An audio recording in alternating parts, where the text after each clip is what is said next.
Europe next. Where you back? Like Italy. Going on? Yeah. On? Yeah, we're on. All right, Shalom. We the Hebrew Israelites. We out here for another Saturday to prophesy the coming of our Lord and Savior Yahushua, downfall of America, right. to wake up our people, the Negroes, the Latinos, Native Americans, from their slumber that they're currently in, man. Because we only have a short amount of time. But first and foremost, I'd like to go praise to Yahweh, Hashem, Yahushua, Hashem, Rakadash.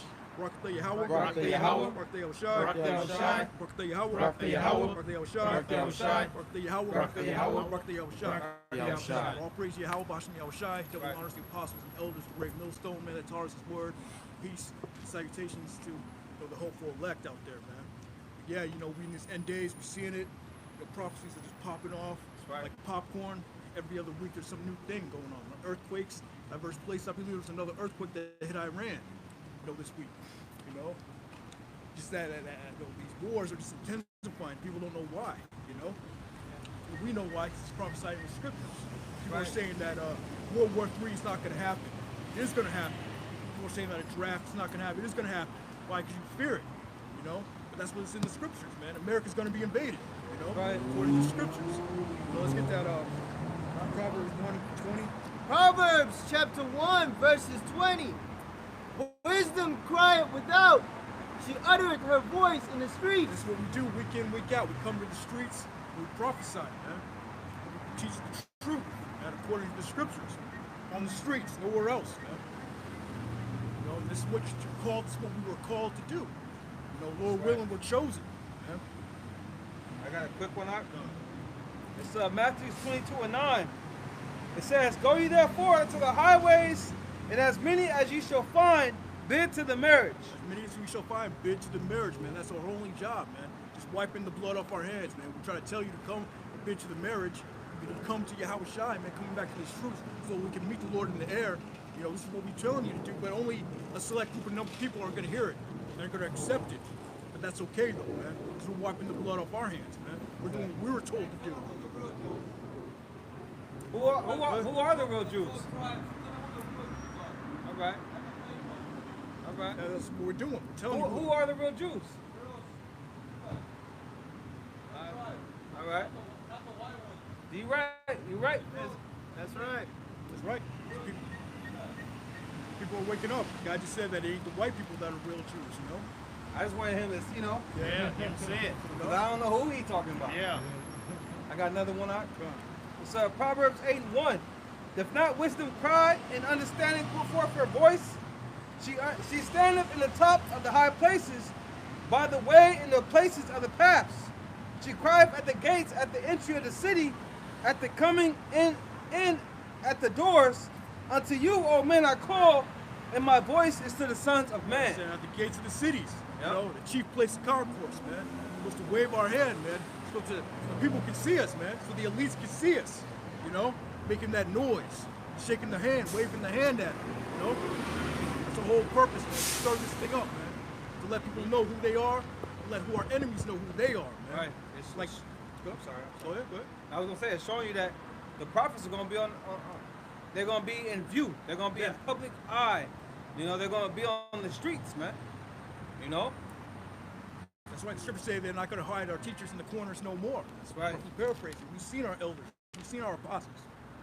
And you guys are seeing us. Right, because at one time you didn't have the web. Duh. But the prophets are still out there. But once the Lord had the apostles get on the web, that's when this thing really spread, man. That's right. So the truth is preached across the four corners of the earth. That's when the end will come, man. So we can get that in Revelation 7. Go ahead. This is Isaiah 58:1. Cry loud, spare not, lift up thy voice like a trumpet. Cry loud, spare not, lift up thy voice like a trumpet. Someone get Joel too. Because we're supposed to lift up our voice like a trumpet out here. Like that noise, that new song, man. Like you have the big band, you have the trumpets, the cello. You have to blast that shit, man, so people can hear it. Go ahead. It says, and show my people their transgressions. Show our people their transgressions. We gotta come out here and tell our people you're going off, man. You ain't supposed to be no homosexual, man. You're going off. You're not supposed to be worshiping Histo Christo, Jesus Christ. You're not supposed to be worshiping the goddamn woman, man. You ain't supposed to be all into these holidays, man. All of these holidays, yeah. We got Halloween coming up, man. Yep. Our people will be all up in that. We got Thanksgiving coming up. You know, commemorating the downfall of Gad and Reuben, man. Yeah. And also, you got that Christmas shit that's coming up, man. That Christmas demon. Yeah. Well, that's Really- gonna be real heavy on people. Yeah, man. it's real heavy, but it's really all that shit is really dying, man. Oh, In these yeah. last days, you know, it ain't really prevalent like it once It was, man. wasn't popping like it was when we was coming Hey, up, man. where them Christmas movies at, bro? Right. Yeah. Remember they used to make Christmas Remember movies? Home Alone, yeah, man. You still watch that movie Home Alone up to this day, man. That's what they doing. They watching the classics. Classics. You ain't making no new movies, man. Yeah. Hollywood is dead, man. That's right. You got Because these writers going on strike, the actors going on strike, they Yeah. getting paid. You ain't putting out a good product, man. Yeah. Directors and producers being exposed, Oh yeah. actors being exposed. Cast, yeah. They was all forced to take that juicy juice. People getting messed up like Jamie Foxx. It's over, man. Yep. The spirit of this place is done. right. There's no more spirit. The Lord took the spirit from this place, man. That's right. Okay, because it's about to go down. All right. It says, "And the house of Jacob their sins." House of Jacob, their sins, man. You ain't supposed to be popping your a married woman, man. That's one of the main things our people in our truth, man, they're so proud of, that adultery. I effed your girl. I effed your girl. That's going off, man. You ain't supposed to be doing that, man. Committing adultery, man. You ain't supposed to be eating pork. Hey, so I want, bro. Yo, what's up?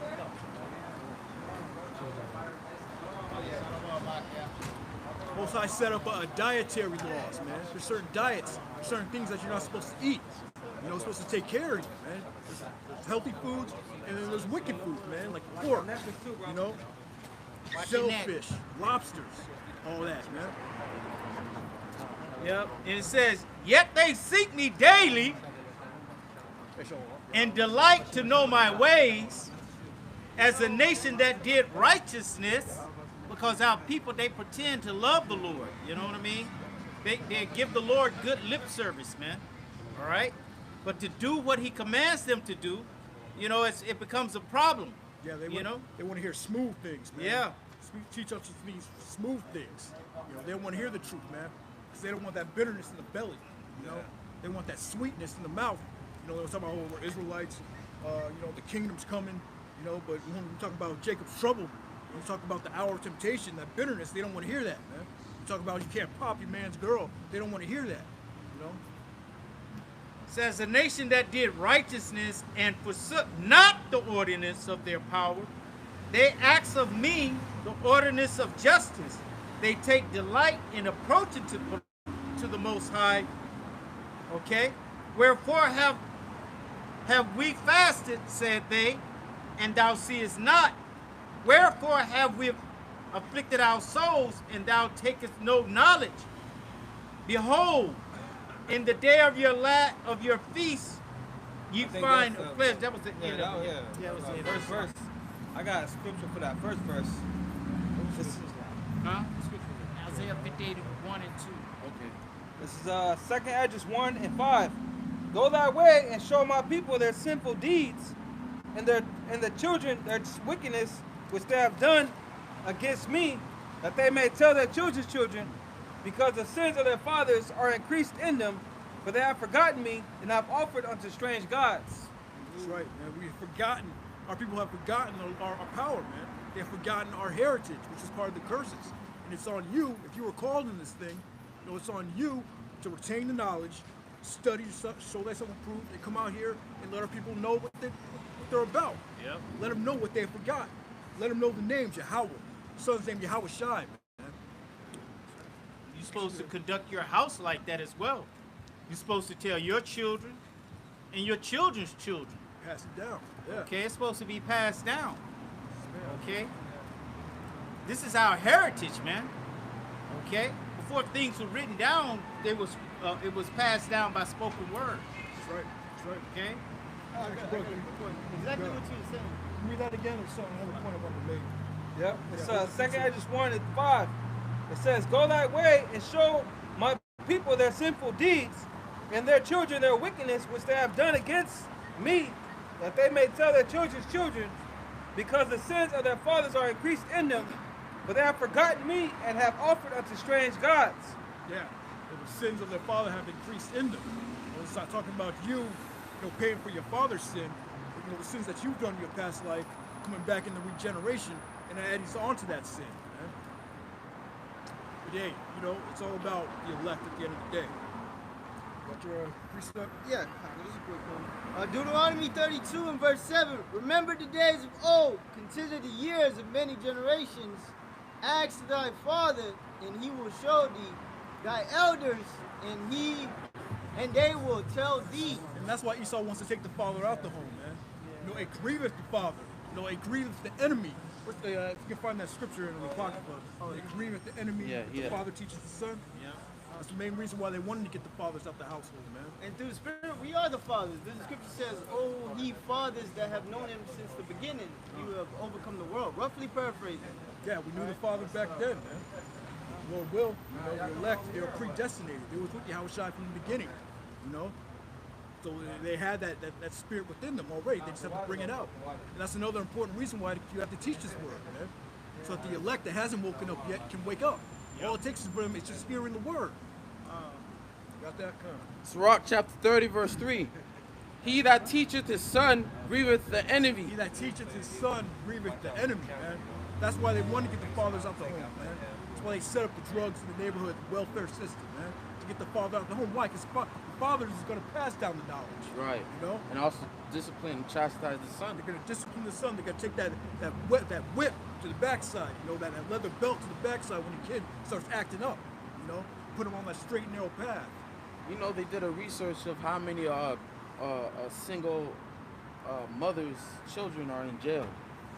A lot of men that are in jail are raised by single mothers. Yeah. Because the single mothers don't really care about the child, don't really take the time to discipline the child and make sure the child ain't doing no wrong, man.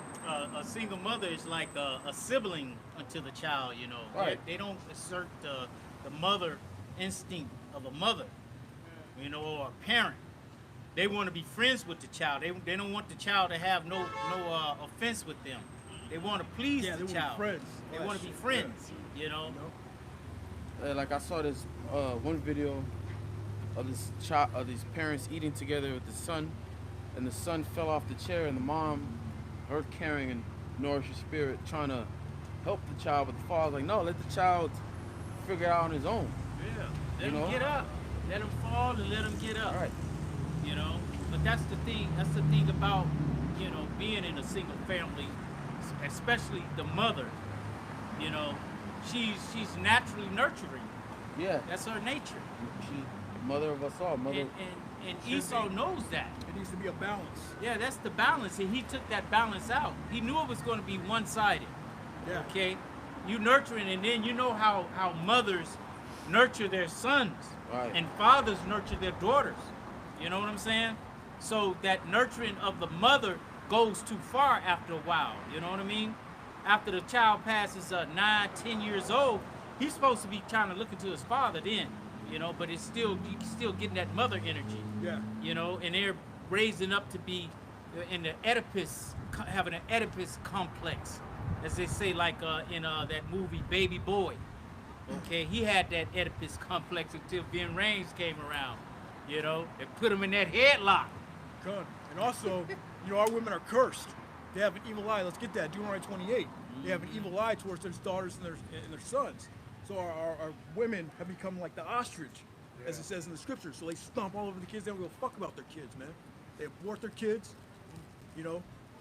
They really aren't that nurturing towards the kids, That's man. what I was about to say. They ain't really that nurturing, man. They used to be, but not anymore, man. They be having all type of different children by different men, man. Yeah. Yep. You got 3 kids by 3 different men. And so what does that do? That put 3 different spirits on her. She has 3 different, 4 or 5. Well, that's not all, because before she had those 3, she had different men up there. Kids with, yeah. That's the one she had kids with. She probably got 50, 60 spirits on her. She don't know when they gonna come out. Yeah. Okay. And that one dude, Maury Povich, he made a killing. He got rich off of that, man. Who's the father? Bitch come back 15, 30 different times, still don't know who the baby daddy is, man. That's that curse that's on us right now. Right. Got 'Cause that? Deuteronomy? his talk show used to be Yeah. like a regular talk got it. show. Yeah. And then it just changed into who's the baby dad. That's who it should have been. I mean, what it should have been named. That was his come up, man. That's Exactly. He got that bag off him, making Jacob look like dumbasses, man. Making the Judite women look like whores. You know? Yep. Got his bag from that. Boy. Deuteronomy chapter 28, verse 54. So that a man that is tender among you and very delicate, his eyes shall be evil toward his brother. That's right. So it goes both ways. The men are evil towards our people, that black on black crime, It's like that. scamming each other. We hate each other, you know? That's on, man. Yeah, no, it's on 56. When was it? I'll just get to No, the you point. can, you can start from there, too. That's Okay, We like okay. to bring that up when it comes to what Esau has done to us. Well, you guys kill each other. We're in the curses, man. Yeah. That's why you have Issachar against Judah, and whatever, you know. It's the curses, man. You know. They're the one that's causing us to hate each other. They divide us. Well, it's the curses, but Yeah. it manifests in different ways in the society. But it's ultimately the curses, man. Our problem is it's all spiritual, man. Yeah, it is. But they play out in this world. Yeah. Yeah, I remember Because that. like Esau is the Most High sword. He uses him to carry out the curses. Yeah. Yeah, I remember that video I sent out. The young Jake cursing the. You know, that's an example of that. You know, all that Jake was trying to do is give him some knowledge. He's like, I'll give you some bullets. For no reason. That's his eye evil towards his brother. You know, he didn't grow up with a father. Right. But the father would instill certain morals within that man to where he would respect another man. Because he understands that a man will put hands on him. But more than likely, he had a gun on him. You know, them guns come with a certain spirit. They do. They come with a certain boldness, man. Yeah. But it's the wrong boldness. Yeah. Like, right, the scripture speaks of the righteous being bold, right? But having a gun, it gives you the wrong boldness, man. Yeah. It gives you a bad energy, man. Because now you're provoking people. Yeah. You know, you want somebody to do something so you be justified to pop somebody. That's right. Cool, man. Those guns, that's Esau's spirit. Yeah, That's man. his blessing, you know? Ain't no Judite, ain't no Jakes, no Israelites be having no gun, man. You know? So, verse 54 again of Deuteronomy 28, it says, so that a man that is tender among you and very delicate, his eyes shall be evil toward his brother, and toward the wife of his bosom, and toward the remnant of his children, which he shall leave. So our people are very evil towards each other, man. The men and the women, your mother. So that's in the curses that the father's not going to be in the homes. Yeah. Yeah. That's all a part of the curses, man. Shall Why we? don't you churches go into this? Why y'all not jumping into these curses, man? And why are these goddamn people that claim to be us, why are y'all not experiencing this? Because you're not the people. See, we don't have to lie to make ourselves a part of the scriptures. Right. Yeah. We don't have to change certain things and put things in different places. Nah, man. Right. We naturally fit those curses, man. That's right. Our everyday life. We don't All right. have to wear all black to say Julie's black. All right. Our women don't have to shave their hair and put on wigs to say they under the curses of no hair We born right into it. into it. Yeah. Black woman is bald, man. Yeah. You know?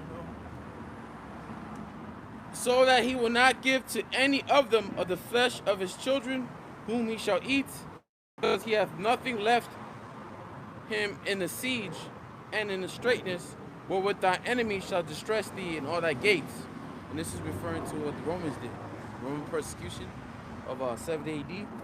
Verse 56, that the tender and delicate woman among you, Yeah, the tender and delicate woman among you. There's once a time when the Israelite woman was tender and delicate, specifically Judite. Okay? The time when she was tender and delicate, sweet, beautiful, and nice. and humble, man, Humble. no you know? attitude. She loved her kids. I This think who is was it? going to apply to the nigga woman. This applies to all the tribes. That's right. The tender and delicate woman among you, which will not adventure to set the sole of her foot upon the ground for her delicateness and tenderness, her eyes shall be evil toward the husband of her bosom, and toward her son and toward her daughter. That's why you men can't seem to get respect from your women. No matter what you do, she's always pushing the goalpost back. No matter what you do, she's always disrespecting you. Yeah, bro. No matter what the fuck you do, no matter how well you dress, she's still gonna have a problem with you, How man. much money you got? No matter how much money you got.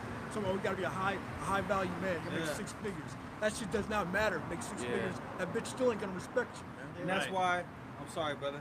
That's why Jake dealing with these other nation women, because they're not under that curse. Yeah. They're gonna naturally respect a man, you know. But the Israelite woman, she's not gonna respect you. You know what I noticed? A lot of NFL, NBA athletes, if you look at their wives, a lot of them are Edomite women or another nation. Yeah. There's very few that is of their woman, you know. But a lot of them, especially the NFL players, are dating or married to the white woman, man. Yeah, like Tara Lawrence. All right. Chad Ochocinco recently came out, you know, talking about how people would disrespect them, you know. The black women didn't like them because of their skin tone. That's Oh, why yeah. they're all into white women now, you know. Yeah, DJ Khaled, he's like almost billionaire, and his wife be disrespecting him. Almost a billionaire. Yeah, he is, right? Wow. He got a label. He ain't no almost no billionaire, bro. But, you know, rich, even with riches, the woman still disrespectful. John, Yeah, the just point look is, at got a point? yeah, just look at that situation with Will Smith, man. Oh, yeah, How Will he Smith. catching up his wife. I mean, we know he's a demon, Yeah. but you know, he puts off this perfect male image, you know. But at the end of the day, it said it would be an evil eye towards her man and her and their children, Right. you know. So that's why they want to take the man out the home, because you know these women are gonna raise these kids up to be ain't shit, you know. Right. Somebody get that Proverbs 22. Ooh, I have a precept. 6. It says, this is Job chapter 39, verse 13. Gavest thou the goodly wings unto the peacocks, or wings and feathers unto the ostrich, which leaveth her eggs in the earth, and warmeth them in the dust, and forgetteth that the foot may crush them, or that the wild beast may break them? She is hardened against her young ones, as though they were not hers. And that's why the scripture, Salaki. Salaki says, rise up, ye women that are ease, ye careless daughters. Because our women are careless, you know. Her labor is in vain without fear, because if you go into like an ostrich and how they raise their children, if you compare an ostrich to like an eagle or another bird, you always have other birds that'll be there for their chicklets. Like when they lay eggs, they'll be there to protect them, to cover them, or they're always there to make sure predators don't to eat them and stuff like that.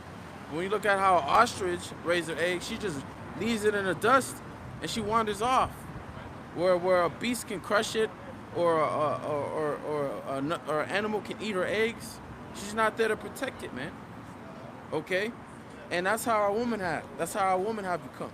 Right. They're like ostriches, not caring for their seeds, man.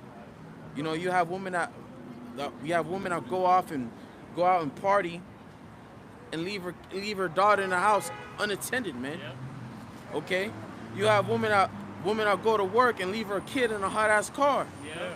You have women that'll get. You have women that got tired of her baby crying. She kills her baby, man, because she's tired of it crying. Or she's You know? angry at the baby's father. Right. Or angry at some man, you know, kill the kid. You had this one instant. I forgot what show this was, but you had this one black woman talking to her son, and she's like, "I'm sorry for all the years I treated you. It's because you always reminded me of your father. You know, I was just mad at your father, so that's how I treated you. You know, that way, and shit like that." Yeah, Terrence Crawford mother, it came out. She was like, her mother used to tell me he ain't shit. You know. Hey, some ostriches, they eat their babies, you know. They'll accidentally step on them or they'll eat them. Yeah. That's the cruelty of the end of, man. That's one of the reasons why people are so messed up, man. Because there's no one there to really train them up the way they should go. Like, you know, someone get that Proverbs 20:26. I got Proverbs chapter 22, verses 6. And it says, train up a child in the way he should go. The father's not around, so no one's training up the child in the way he should go. Mainly training him up in this truth, you know? If you have a son, man, you're supposed to be raising him up in this truth. You understand this word, man. and he will never depart from it. He'll stick with it his entire life, man. Those little life lessons you learn as a kid, your dad really took that belt to you, or whatever. You remember that throughout your entire life. It goes for the opposite of that too. Because if the things that you grow up with, that's what you take into your life. Okay? That's how you act in the world, how you've been raised. Okay?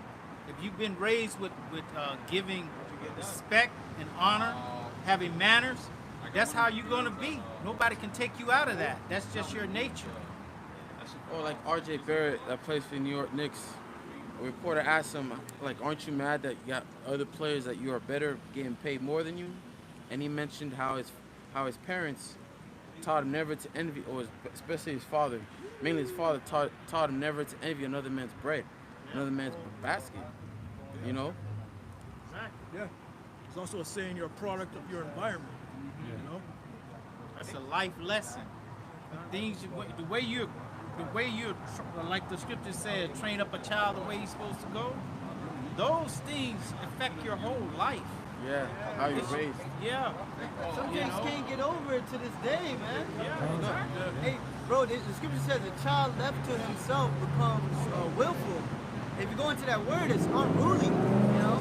That's why a father needs to be there, so he can make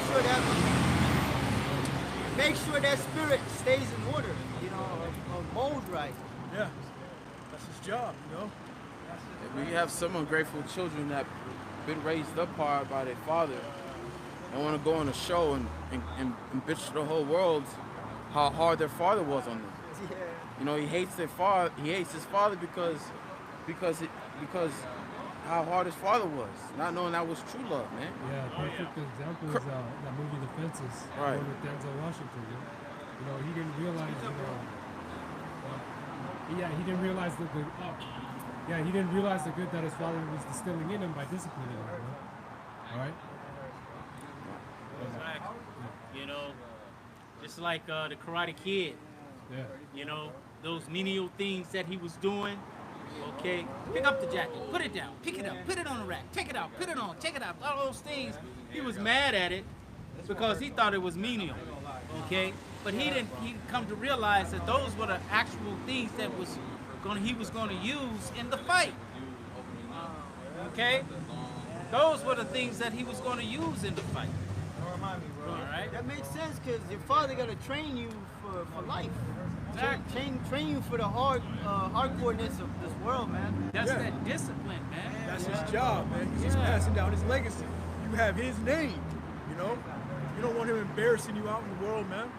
You want to raise your kid up the right way, your son up the right way, man. So they can represent your name properly. Yeah. Right. Just like us, we out here, man. We're ambassadors for Yahweh Shai, man. Ambassadors, man. Yeah, you can't be too soft on a boy, you know. Poor children, you can't be too soft on them, you know what I mean? Bringing out all this, might as well just read the whole chapter in Surah 30. Yeah. That explains what we're saying, you know? Because, you know, you're molded, you're being molded, okay, on how you're supposed to conduct yourself. Okay? Go ahead, Proverbs chapter 22, verses 6. And it says, train up a child in the way he should go. And when he is old, he will not depart from it. When he is old, he won't depart from it. You ain't got to worry about that because you had set that foundation when he was young, you know? Yeah, why do you think you have like certain great boxers or fighters or great NFL players or basketball players? Because they've been doing it ever since they were a little baby, man. Ever since they were a little child. It's something that their parents put them in. Like Marvin Harrison and his son, which plays for Ohio State. He's been training his son, Marvin Harrison, which was like a wide receiver, played for the Colts. He was training up his son from a young age, man. And he was hard on his son. Look where his son is at now. Yeah. Because is a good football player that he's about to make it to the NFL. Tiger Woods. Right. Yep. Michael Jackson. You know, they always talk about Joe Jackson. We whooped him in. That's what he's supposed to do. Okay? Which one of us didn't get a whooping? All of us got whoopings, man. Yeah. Okay? What the Bible say? To spare the rod, spoil the child. Right. Okay? So there's nothing wrong with discipline. Okay, even if it comes to capital punishment, which is a physical, you getting physical with your child. Okay, but Esau say what? No, you're not supposed to put your hand on your child. All right. Child abuse. Child Or abuse. your kid slips up and says something at school. Next thing you know, you got CPS showing up at your door, calling you on the phone. Exactly. Okay. They say you can't leave no marks on them. Like, how's the rod supposed to? How's it get supposed to them work? marks, man. Like, Yeah, you supposed to tap them with the rod? Yeah. How they gonna? Man, I had weapons that bled. Yeah. Them boys bled, okay? And then my mom at the end of it, she was just all cool. Hey, how you doing? Like it ain't like nothing happened. You know? That's why you got, yeah. That instills in you discipline, man. You like, you know what? If I don't want this no more, I gotta do what I gotta do. I gotta do the right thing. Okay? And it makes you think about your next move. Okay? Yeah. When you get in that situation again, you're gonna think twice about doing it. Yeah, exactly. Because you feel the sting. You feel that sting. Exactly. It stays in your spirit. Huh? Yeah, you know. But that's why you got a lot of soft ass dudes running around here now. Man. They didn't have that discipline. You know? They didn't have that training up. Yeah, Hardcore discipline. or they had it and they don't understand what the real reason for it was. They took it the wrong way, you know? Yeah. Quick one. Precept. Yeah. And then we'll get that. Psalms chapter 50 verses 20. Thou sittest and speakest against thy brother. Thou slanderest thine own mother's son. These things thou hast done and I kept silent. Thou thoughtest that I was altogether such as one as thyself, but I will reprove thee and set them in order before thine eyes. And so the Lord setting us in order like sons, you know, like how you put your son, you straighten him out. And that's what the Lord is doing with the men of Israel, Right. but the elect. Well, that's like Building Hebrews, the kingdom without observation. that's Hebrews 12. He's going to chastise us like his sons. If we be without chastisement, then we are bastards. Yeah.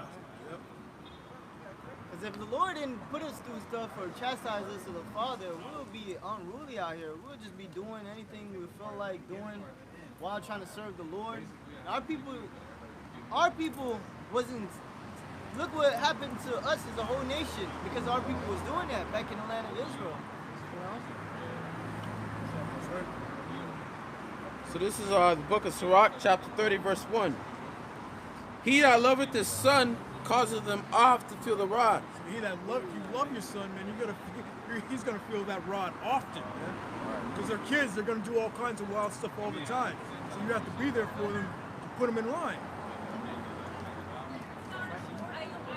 Oh, wait. There's a scripture in Proverbs where it says, spare not your son. I think it's here. Spare not the rod. Yeah, spare not his foolishness. But it says, he that loveth his son causeth them oft to feel the rod, that he may have joy of him in the end. Yep. Yeah, that's Proverbs 13 and 24. Because your son at the end, he's going to show that chastity in his actions. He's going to show that he's been disciplined, that he knows how to act. Okay. That's why the enemy hates that, man. Especially with Israelite children, man. He likes seeing us out here wild as hell, Yep. killing each other, you know, being disrespectful, you know, filling up the prison systems, you know, Acting like a nigga. nigga. Let me ask y'all. Y'all still remember the chastity y'all received when you're a little kid? Yeah. Every one of them. Right. Now, I used to work with I used to work with children, little kids, middle schoolers, and there's this one Edomite kid that got grounded. Right, his parents never whooped him, but always grounded him. You know, took away his things and all that. But this kid was very, very, of course, because he's a devil, but he was very disrespectful to his parents. He was very disrespectful, cursed at his parents. You know, not respecting his parents, and his parents would never chastise him for that. So one time he cursed out his parents, and his friend was a Jake, and the Jake was like, "You're not supposed to do that, man. If I said that to my parents, I'll get my ass whooped." Yeah. You know? Yeah, but that's that wicked spirit within these Edomites, man. They believe in being, like what the brother said, they believe in being friends, you know, with their kids instead of actually being parents. Instead of putting that rod to them, they put them on timeout. They don't learn nothing from that. They don't fear their parents from that. So they grow up being fucking serial killers and shit. Right. You know? Yeah, bro. And then that kid could disrespect the wrong person. Yeah. And it could be his last time because his parents didn't teach him manners or respect. I got the picture for you. Hey, and this is also teaching us the chastening of the Lord as well. Yeah. When you're getting chastened by the Lord, not to despise that, man. Okay, because that's ultimately what's going to purify you. Okay, taking you through that fire, man. Fire. Okay, the Lord putting that fire under your butt so you can learn. Okay, you can learn His way. Or you doing something you weren't supposed to do in the law. All right. Bring out that whooping stick on you, man. Yep, Esau. Yeah. Okay, and then you understand it. All right. All right. Proverbs chapter 13, verses 24. He that spareth his rod hateth his son. There it is. Yeah, spirit the rod hated his son, man. You hate your kids if you don't discipline your kids, man. Because they're just gonna grow up to be these wild beasts out here, man. Well, Damn. yeah, like there be people that say you never got your ass whipped when you're a child, huh? Because of why? Because of how they're acting in public, how their actions. He had this one little girl causing a havoc in the Walmart store, man. You know, disrespecting her grandma, throwing shit, breaking stuff. You could tell she never got chastised out her home, man. You know? It shows. Yep. And it says, he that spareth his rod, the men gotta do the whooping. You know how some fathers will be like, I can't do this, give it to the woman to do it. The women give soft punishment. Probably like, not even disciplined enough to where he feels it. Right. You know? And it And says, it's an old saying you are a product of your environment. Okay. it says Go ahead. he that spareth his rod hateth his son, but he that hateth him chasteneth him betimes. Or he that loveth him. Yeah, Slaki. He that loveth him chasteneth him betimes. Yeah, man.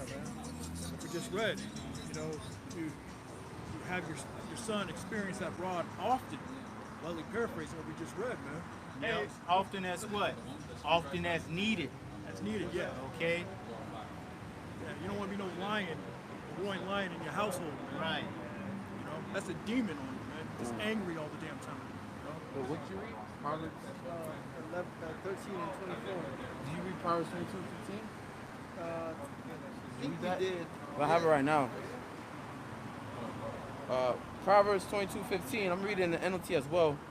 It says, "Foolishness is bound in the heart of a child, but the rod of correction shall drive it far from him." Yeah, that's why you have to, you have to get on your kids often, man. Because it said that foolishness is bound in the heart of the child, man. Right. The child is nothing but foolishness, man. So you got to correct that often. Shalom. Shalom. A youngster's heart is filled with foolishness, but physical discipline will drive it far away. Yeah. Is that the NLT? Yeah, that's the NLT.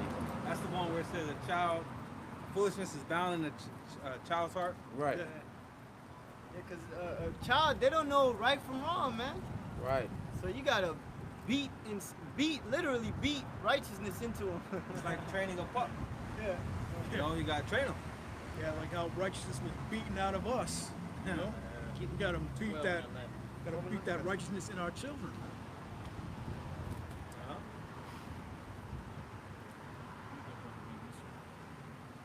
What you looking for, bro? Hebrews 12 and 11. I get it. All the way in the back. It's Hebrews 12 and 11. It says, "Now no chastening for the present seemeth to be joyous, but grievous. Nevertheless, afterward it yieldeth the peaceable fruit of righteousness unto them which are exercised thereby." What point you making, like chastening? Get the chastity. I should go up, bro. Okay. This is Hebrews 12 and And 5. And ye have forgotten the exhortation which speaketh unto you as unto children. My son, despise not the chastening of the Lord, nor faint when thou art rebuked of him. For whom the Lord loveth, he chasteneth, and scourgeth every son whom he receiveth. So that applies spiritually to men as well. Yep. You know, you deal with your son, the physical sense, and the Lord deals with us as sons. So he chastises us, man. We catch hell in this thing. That means he loves you. Right, Yeah, because look. the brother just read if the one who spared the rod hated his son. Yep. Like Edomites. Yeah, exactly. Edomites don't never tell their children no. They let them do it. They let them call them by their name. Hell yeah. If their father's Fred, they're going to address him as Fred. They Yeah. don't call him dad. You know? They can do whatever the fuck they want. They could be out in public running around, screaming around, messing with people.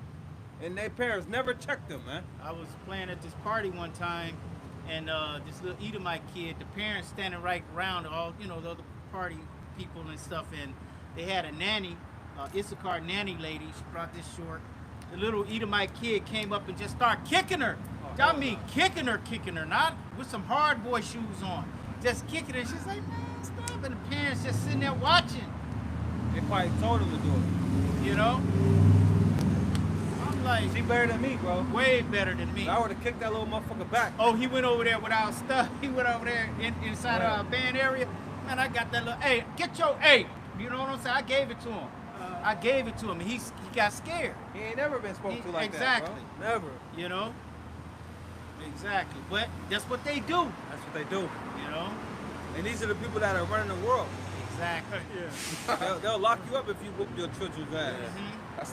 That's how ass backwards society is. Yep. In Russia, if your kid were to act unruly in public, you can whoop your kid's ass right there. No one will say nothing, and no one will get it. No one will get involved. But if you do that here, you're gonna have a whole bunch of people trying to say you're in the wrong. Try to get. People don't know how to mind their business no more. Nope. Before, they used to have the teachers whoop your ass, right? Yeah. You know? I'm about to say that. Yep. My teacher used to whoop my ass, man. Hey, before, in my day, your next door neighbor could whoop your ass. Yeah. See? Okay, and we'll go and tell your mama. You see? I had to whoop him because he was down there and he was doing it and all that. And Say, okay. they're not gonna be mad. They're gonna be like, all right, well, you see him doing it again, you whoop his ass again. Okay? Yeah. Right in front of you. Telling you. That's right. You know, when you have your little sleepovers with your friend's house, my mom would tell my friends my age, go and whip them. I got out of line. Damn. It'll be vice versa. Yep. You know? Yep. Come over to That's spend the night at my house, and his mom would tell my age, go and whoop him. See? So that's something that's naturally within Israel. Yep. See? More indication that we are the people, and you Edomites, you're not the people. You're not. Right. It says Never will. never will be. I don't give a goddamn if you name yourself Israel. That don't mean nothing. You're not. Because you meet these rats, they always name David, you know, biblical names. Jacob. Levi. Oh yeah, we just had one before camp. Edomite came up talking about his name Naphtali. Nigga, what does it mean? Yeah. Hey, you can call a dog a cat. You know? Okay. Hey, cat. That don't mean He's he a gonna, dog. he gonna be a dog. Exactly. Hey, but in this era, he could be a trans cat. Right. He identifies as a He cat. identified as a cat. Nigga never meow, well, not one time. Exactly. That roof really means meow. Bizarro world, man. Yeah, right? It says, for whom the Lord loveth, he chasteneth, and scourgeth every son whom he receiveth. That's right. So you ain't supposed to hate the chastisement that comes upon you, especially when you're brought down to a lower state in this truth, man. Truth said you gotta give glory in thy infirmities. Give glory in these chastisements when you're built up to that level. That's right.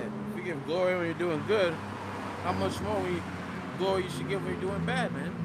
That glory, giving glory and praises to the Most High and being thankful, don't go away when you're in that lower state. You're gonna be catching hell regardless. Yeah. No matter if you in the truth or not. Yeah. You know, it's just in the truth you understand why you catching There hell. it is. You know? And then that will make you praise the Lord. Because we deserve it and it's temporary, man. We're gonna be out of here soon, man. Yep. Shit ain't gonna be. Hey, when you get the ass whooping, you ain't getting the ass whooping forever. Right. You have a start and you have an ending. There you go. And you're just hoping to end soon. It feels like forever though. I remember one time I was getting my ass whooped, and it was my mother's husband at the time. This is like '99. He was like, "Oh, you ain't crying? Oh, that don't hurt." he turned it up, man.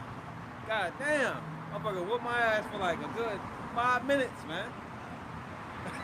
I don't even remember what I did. I know it wasn't deserving like that of no 5-minute ass whooping. Yeah. Somebody get that 1 Corinthians 10 and 13. You want me to finish this, or are you? Yeah, that was the point. All right. Was that the point? Or? Yeah, no, read the first one I called for, what is it, 11? Let me keep going, because it mentions the Father. Okay. It says, but if What you... verse? This is 8. Okay. It says, but if you be without chastening, or chastisement, whereof all are partakers, then are you bastards and not sons. Yeah. So, You know? hey, man, if you're in this thing and you just moving by and living good, hey, you know. That's the 2/3. The Lord ain't chastising them. Right. What they gonna get is wrath. They're not gonna get chastisement. Right. You know what I'm saying? They're gonna get wrath. The Lord gonna kill them. See, the Lord ain't, he's putting us through the fire, man, Yeah. so we could become better. Micah said, I will bear the indignation of the Lord That's it. till, because I've sinned against him, That's it. until he plead my cause. And that's all I can remember. Yeah, But yeah. but we will bear the indignation of the Lord until he will plead our cause. And then Sirach 2 says, we'll wait for his mercy. That's right. Because in the Lord's wrath, he's going to show mercy to his elect. That's right. All right? And that wrath and that rebuke come through men. Yep. And you're not supposed to despise the wrath that's coming from a brother or the rebuke that's coming from a brother. Okay? Because that's the Lord ultimately. It's mercy. You know? You don't want Yeah. that rebuke coming from the Most High, man. I was gonna say that too about chastisement. That's mercy. Yeah, that's a lot of mercy. Hey, like it says in Hebrews 10, if someone got punished by 2 witnesses, how much more with the Most High? Roughly paraphrasing.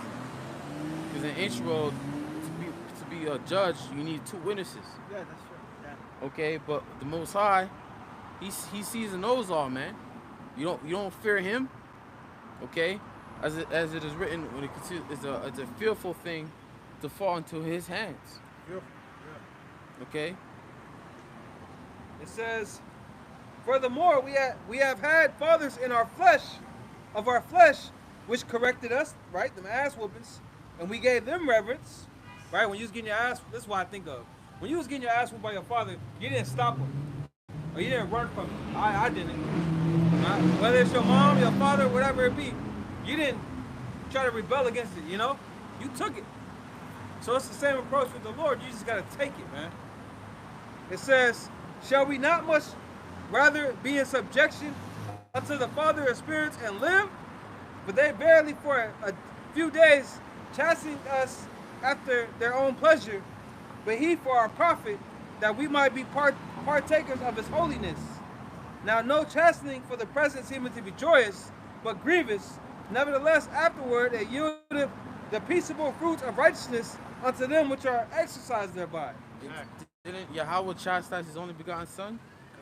Yahweh Shai? Yep. And to be the sons of Yahweh, we gotta partake in chastisement as well. We gotta bear our cross. Okay?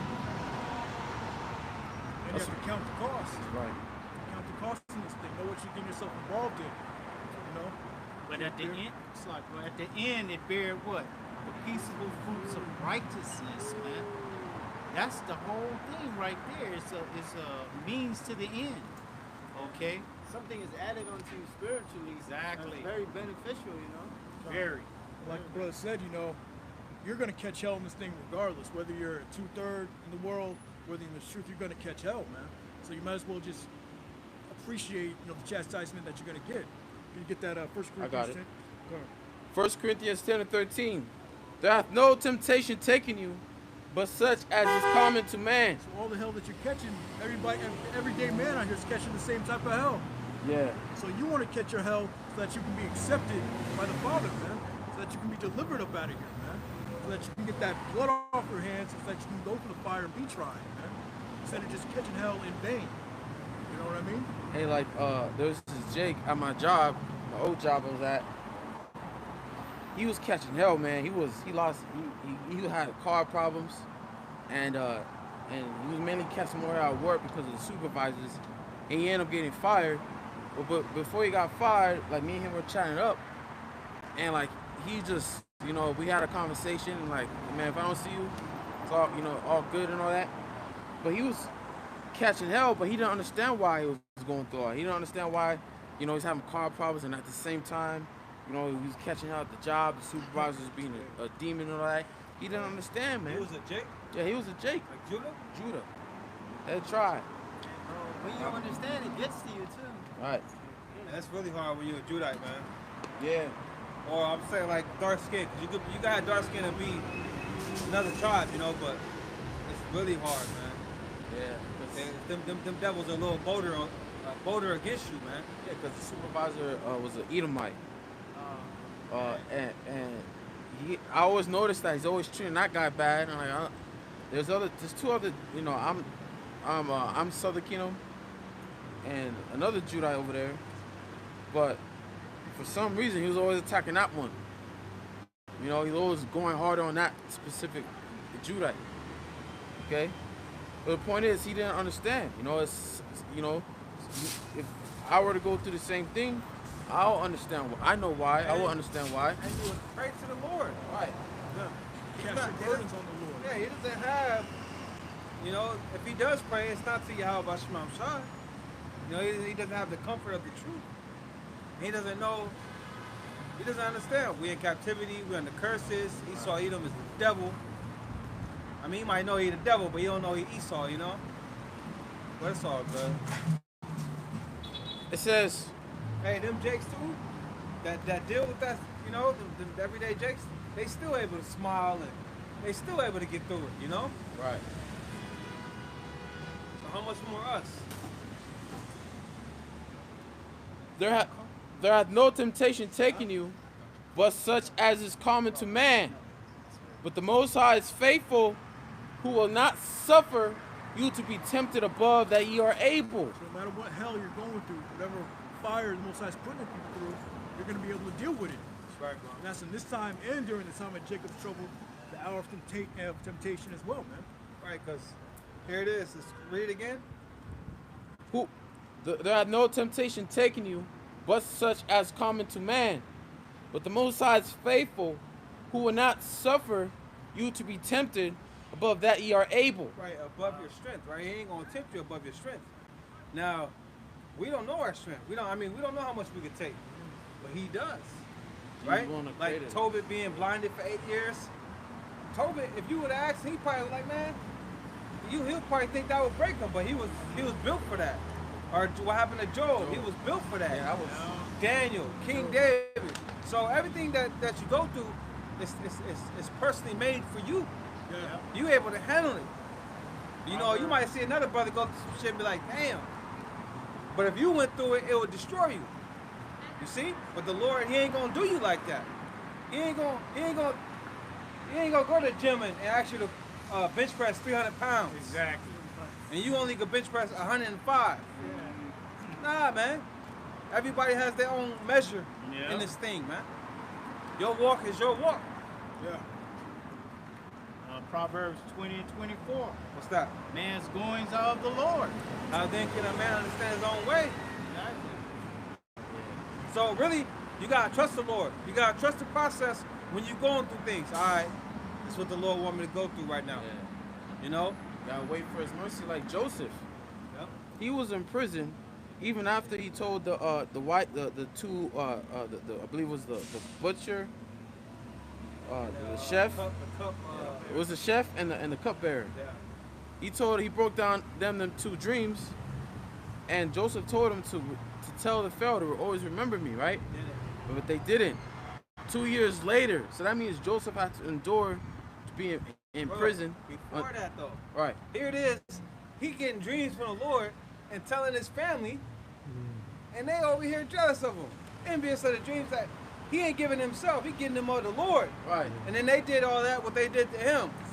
And so it's like, what the hell going on? Hey, but then when you read the story, the account, it says Joseph realized why he went through all that. After. Right. After, yeah. He realized why the Lord had his brothers was so hard on him. He realized why he was in prison for that long. 'Cause he- To preserve life. right. That's what the scripture says. I believe it's Genesis, the 45th chapter. It says to preserve life. Yeah. That's why he told his brothers, don't, you know, it's all good. You know, it was some time in between all of that too, man. Yeah. It was some time. You know, here it is. And it's crazy because I wrote this down in my notes. I was just thinking one day of how the Lord, like, you really got to trust the process with the Lord, because the Lord can put you through some things. Because I was thinking about Joseph and how I was trying to think of it from Jacob's perspective. Like, he considered his son dead for years. Yeah. I was thinking like, damn, the Lord put him through that, you know? Like that heartbreak. You know what I'm saying? Like, then the Lord will put you through some shit, but you gotta just endure it, and it'll be better at the end of it. Bro, he never got over it. You Nah, he remember? never got over You it. remember when he was like, "Let's take Benjamin"? Yeah. He was like, "Wilt thou kill me?" or something of that sort. Yeah, he never got over it, bro. That was just Damn. Joseph. How can you get over it, bro? Damn. Joseph was his favorite son from his favorite wife. That's a lot of years of You know, grieving, bro. so of course when you lost your son, that's your favorite son. Of course, that's gonna hit hard, man. It's So, gonna hit so home. according to Jacob's mind, right? He lost his son Joseph. He lost his woman while she was having Benjamin. Right. You know what I'm saying? So the Lord, hey, Hey, Jacob, he caught a lot of hell. he caught a lot of Yeah, hell, he bro. caught a lot of hell. Remember, he had to flee. He had to flee from Esau and go with Laban. Right. You know, he was there for like 21 years, I believe. Then with his sister, I mean not his sister, his daughter. What Ham did to his daughter, and what Simeon Levi did, he had to worry about that. Think about being deceived, bro. Think you was about to get your woman, and then in the room popping the younger sister, and think about it, she probably even make any sound in her. Who knows? Wait, say it again. Say it again. She probably What are you talking about? Leah. Yeah, say everything again. I was saying that she helped with her father deceive Jacob. You know, because then she went in first before the promised woman. Oh, okay. So he had to go through that, bro. Imagine the woman you lay with just deceived you and her father. It's like, damn. So yeah, he worked another 7 years and he got the woman that he wanted. You know, Leia didn't look bad though. Yeah, she wasn't. Yeah. Usually sisters look alike. You know what I mean? Yeah. It's just, you know, you like what you like. He liked Rachel. Yeah. He wanted Rachel. She was by his age, you know, all of that. I got a quick one. This is Point being, the Lord will take you through it, man. All right, the Lord will take you through it. You just gotta endure it. But once again, he didn't put too much on Jacob that he couldn't bear it. It didn't destroy Jacob. His name got changed to Israel, but it didn't destroy him. You know, he took it on the chin. And then think of the joy that he had when he actually seen his son again. And then, you know, Jacob is a wise man. I mean, Israel's a wise man, so of course he understood. Damn, Lord, you had me go through all of this for all it. Oh, I see why you did that. Because now we had to be planted in Egypt for a time. It just hit me too. Also, Reuben. How the hell that Jacob had to catch with Reuben. Sleeping with his concubine. That's part of that. I mean, you go into these men's lives, never was easy. Yeah. Like, we always think of Abraham in his test, but think of Isaac. I think of it from Isaac's perspective. Like, damn. This Yeah. is- I got one. I just want to finish that out, then we'll get Okay. you, and then we'll get this, bro. It says, but with the temptation also make a way to escape Go ahead. Keep that going. ye may be able to bear it. And that's the thing. You always gotta wait for that escape. Did not the Lord make an escape for Tobit? He sent an angel down here, man, and straight up healed him. Like that. You know, did not the Lord make an escape for Joseph? For Israel and his sons? He made an escape out of the famine. Come on now, man. So whenever you going through things, you gotta know All right, the Lord is infinity of steps ahead. All right, he Right. got this, man. Yeah. I don't know what the hell tomorrow holds, but he knows. Yeah. Yeah. He knows what next year holds for me, Yeah. or a month from now. You know, so You got trust that in the faith Lord. in him. Yeah, man. Okay, So you like don't go- Kingsman. You remember when he did the train Yeah. train test? Yeah. When they had to lay on the train track? Yep. Okay, he had faith, man. Okay, that he wasn't gonna die. Okay, and the thing went down or something like that. Yeah. Okay. Same thing with the hell that King David caught with Saul. And he had faith that the Lord was going to deliver him. And he did deliver. Yeah. Yeah. He did deliver him, man. Remember when all Israel was at they was at the sea, and they was bugging out, thinking they was about to die. Pharaoh and his army was about to come and get them. Like, nah, man. The Lord had it mapped out. Look, I'm about to split this boy. Watch this. I'm about to split this boy. Y'all about to walk through on dry ground, Dry ground. Yeah. okay? And I'm about to drown these mugs. Yeah. And you'll see them no more You know what I'm again. saying? Like, look, trust in me, believe in me. I got this. That's the beauty of the Lord. Hey, in order He for could wait to the last second Man, to save you. Hey, it be like that Well, that's sometimes. what's gonna happen. Yeah. These last days, man. Yeah. The missiles coming down. You're scared. You're saved by the skin of your teeth, man. What's the scripture say? The righteous Just scarcely be be saved. saved, bro. Yeah. So he's gonna make a way for you to escape, getting beamed up in that ship. But what is he trying? Your faith. Yeah, that's right. He's trying your faith to the last second. Hey, Abraham was about to do it. He was about to do it to Isaac. They waited to the last second, you know? No, don't do it. No. Like, Abraham, hold up. I see that thou fearest the Most High. Yeah. Chill out. hey, but then you had a ram that got stuck. Yep. Oh yeah. The Lord had that ram get stuck. Yep. He had. We had to say Boy. ready. Yep. I was just like, we have the wood, but where's the sheep? Where's the sacrifice? He said the Lord will provide a sacrifice. There you go. See, but that's the spiritual clues letting you know who Isaac is, okay? Yeah. Go ahead. This is James 5:10. It says, "Take my brethren, the prophets, who have spoken in the name of the Lord Yahweh." that's your lesson on that? Yep. Yep. It says, "For an example of suffering, Read it. affliction." Start over. It says, "Take." This is James 5:10. "Take my brethren, the prophets, who have spoken in the name of the Lord Yahweh Shem Yahushai, for an example of suffering, affliction, You see and how- of patience." You see, when in their writings, they're always reflecting back to the past. Because they had to, in their self, accept it. Like, this ain't a new thing. The men of the Lord always suffered. So look at their lives and see the patience that they carried, man. Okay? That's what we got to do. And we do it, you know? Yep. We do it. You know, we're always thinking about different men and their paths, and you get nuggets from it, man. You get gems from it, man. There's little things in there that you Yeah. can learn from in there, Yeah. man. It's beautiful, honestly. I don't see how a man cannot read those scriptures, man. Right. Cannot go through those records and have joy in it. Yeah. You know, I don't see how a man cannot do that. Like, it's beautiful when you understand these are Jake men, Yeah. trusting in the Lord, believing in the Lord. You know, they're going through the ups and downs, but what's the end of it all? The Most High knows how to deliver the godly, man. That always is the end. The end of them are always blessed, man. Hey, even our Savior, when he was on the scene, he Yeah. catch pure hell, man.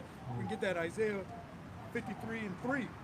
Yeah, finish that, bro, real quick. I'm sorry. It says, "Behold, we count them happy which endure." That's what it's all about, enduring. Yep. Yep. What does endure mean? Make hard. Do you see why the Lord is making us hard, man? What they say, hard times make soft men. Wait, no. No, tough. Hard times to make tough. No, hard men. Hard men. Strong men. Strong men. No, hard times make strong men. Okay. Strong men make easy times. And good There you times. go. Okay. Good times make soft men. Yeah. And soft men make hard times. Exactly. Yeah. there you go. Something like that. Vicious circle. Something like Circle that. of life. Okay. But the point is, the Lord is hardening us. There's a reason. There's a reason why the Lord is toughening us up, Yeah. right? Because look what's ahead of us, man. We got to get past that. Yeah. We ain't gonna get past that all soft and shit. all weak and shit. Yeah. Esau not coming soft and weak. I hate that weak spirit. Like I see my seeds have little weak moments. I don't like that shit, man. Be strong, man. Yeah. You know, and you mainly gotta be strong up here. Okay? That's what it's all about. Strong mental It's all up here, man. You know, you gotta be able to. You gotta have that mental fortitude. You gotta be able to persevere, man. You know, through the hard, the easy, all of it, man. Go ahead. It says, ye have heard of the patience of Job and have seen the end of the Lord, Yahweh Hashem Yahweh Shai. They actually they dropped the name Yeah. Job. That's what came to James' mind was this is Yahweh Shai's brother. Okay, he mentioned Job. We all know about Job. Job lost everything, tormented in his flesh, all type of things, man. When the Most High came and spoke amongst him and his friends, Most High told Job to gird up your loins like a man, even after all the things that he suffered. So wasn't the Heavenly Father sure that Job can handle it? Yeah. Right. That he won't deny the Lord? Yeah. You see? He told the devil. That's what I'm saying. At the beginning. So the Lord is, you got to look at yourself like that. The Lord is sure that, hey, whatever He put in your place, you're going to be able to handle it, man. Right.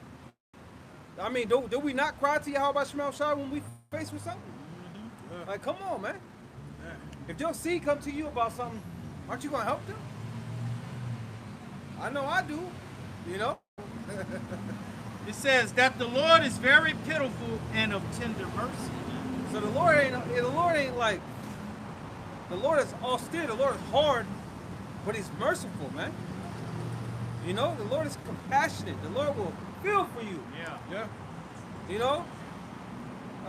What's that? Shaka Khan? Feel for you. Yeah. The Lord will feel for you, man. Biggie said, I feel for you. Like Shaka Khan, I'm the Don. Right? So the Lord will, he'll level with you. He'll understand. You know, and he'll send help. That's right. Go ahead and do that. Boom, boom, boom, bam, bam. Yeah. You know? Because Yahweh Shai came in the flesh too. Yeah. So he knows. He knows what it's like to be down here. Like in that movie Thor, the first movie. Thor realized That he was lost a his power. badass movie, bro. The hardest scene right there, man. Man. When he realized he lost his power, he was done. He was screaming for the guy's name was Hamdel, but out representing Yahweh Shai. Yahweh Shai, he saw everything that he was going through. He was looking down on him. Oh, you talking about the guard? Yeah, the guard. What's his name? Heimdall was his No, name. the actor. Idris Elba. Yeah, man. It was hard, right? That It was was a tough hard, movie, bro. man. I like the part his father was mad at him. He's stripping him of his shirt. Yeah. You Yeah. don't deserve this. He's, you know. That's us. Yeah. Yeah. That's us. The point is, Yeah. when he was looking down on him, when he was screaming, praying, whatever, he heard his prayer, but you know he had to go through that. Yeah. That was Yahweh Shai. You can see in his face how he kind of felt for him. Yeah. You know? Yeah. That's what makes Yahweh Shai the perfect mediator, mediator between us and the Father, because he understood what it's like to be in the flesh. That's why it makes him the perfect mediator, because he could plead our cause, because he went through what we're going through. He knows how we feel. Yeah, let's You know? get that Isaiah 53. Yeah, that's how Scripture calls him the author and the finisher of our faith. You know, because he did it, he done it, and now he's glorified. Yeah. Isaiah 53 and Precept 2. Oh, God. Isaiah 53 and 3 says, he is despised and rejected of men, a man of sorrows and acquainted with grief. Acquainted with grief, you know? It's called, he said he was a wine bibber, man. He drank wine, you know? He's out here catching hell. And we hid as it were our faces from him. He was despised and we esteemed him not. Surely he had borne our griefs and carried our sorrows, yet we did esteem him stricken, smitten of God, and afflicted. But he was wounded for our transgressions, he was bruised for our iniquities. The chastisement of our peace was upon him, and with stripes we are healed. Yeah, so he had a purpose, man. Just like we have a purpose, you know? Yeah, like, he knew that he had to go through this. There's no other way. Remember, he prayed to the Father. Right. There's another way. Lord, is there another way? But deep down, he knew that this was the way, and he had to go through it. That's why he never resisted when the soldiers came to round him up, man. Yeah, You know? and he would always talk to the disciples about it. He would always, thing like jelly. He would always tell them, look, Son of Man gonna suffer this. Son of Man gonna suffer that. So that tell you that it was on his mind. Yeah. This is way before it happened. Because he knew what he was gonna go through. He knew the pain that he was about to feel. He knew what was written. Right. But us, we don't know what we're gonna go through in that day. We know that we're gonna go through hell, but we don't know exactly what we're gonna go through, man. Bro. You may have it in your mind that you may be out and about, but the Lord may have you be locked up in a camp or in a prison for a certain period of time. Who knows? Yeah, that's the difference. Because he knew what he was going to do. We don't know what the hell going to happen. Right. We don't know if we're going to get beheaded or what. We don't Right. know. Right. We don't know where we're going to be. But we know what's written. Right. We know what's written. We know what's written. We know what we just read. You ain't gonna put you what you can't bear, anything Yeah. that you can't handle. That's right. You know? It's going to be one of these few things. You know? Just think about it. In this flesh, if you knew exactly what you're gonna go through, Probably can't handle it, man. right. That's how strong Yahweh was, though. Because he knew when he was going to get out of here, man. Like being crucified. That's a cold torture method, man. To crucify, to nail someone to the cross, man. Yeah. Before that, the way that he was, Scourged. scourged, Yeah. that was, if you saw Passion of the Christ, that wasn't, that was not a didn't do it painless justice, moment, man. That was very painful. It Okay. makes you cry, bro. Like if you, even though it's not Yahweh Shai, even in the world when you saw it, you cried. It Like makes because you're thinking of it. You're thinking of the Lord. You know what happened. Yeah. It might not be a bunch of Edomites, but it happened, Yeah. and it was worse than what they showed. Yeah, yeah. way worse.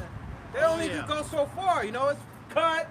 The motherfucker take a break. It was no breaks for the Lord, man. Yeah.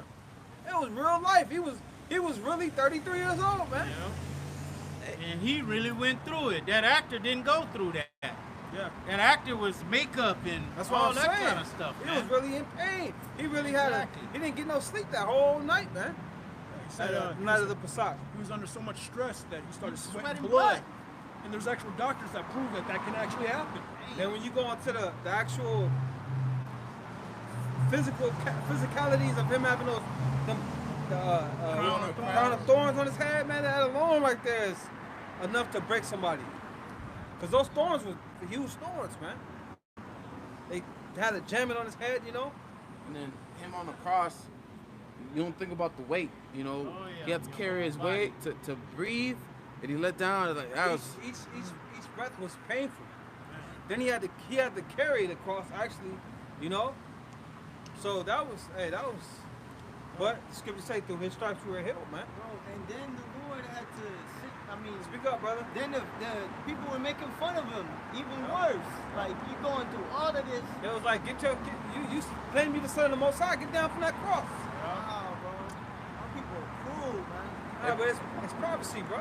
But just like how our Lord Yahweh Shai knew about the pain that he was about to go through, he knew about the joy that he was going to receive. That's right. When you go to Hebrews 12:2, it says, looking unto Yahweh Shai, the author and finisher of our faith, who for the joy that was set before him endured the cross, despising the shame, and is set down at the right hand of the throne of Yahweh. Right. So he knew the glory. Get up, First Peter 1 and like 10:11. He knew what was gonna come after, man. He knew that he would be sitting on the right hand of the Father, man. And he knew that hell was made for him. Only him. Nobody else could go through that. That hell wasn't made for Peter or King David. That hell was made for Yahweh Shai alone. Okay? And look, when he went through that, he never has to go through that again. When we go through it, we will never have to go through it again, man. This is it. Go ahead, drop that. 1 Peter 1:9, receiving the end of your faith, even the salvation of your souls, Right, that's going to be the end of our faith. Salvation. Go ahead.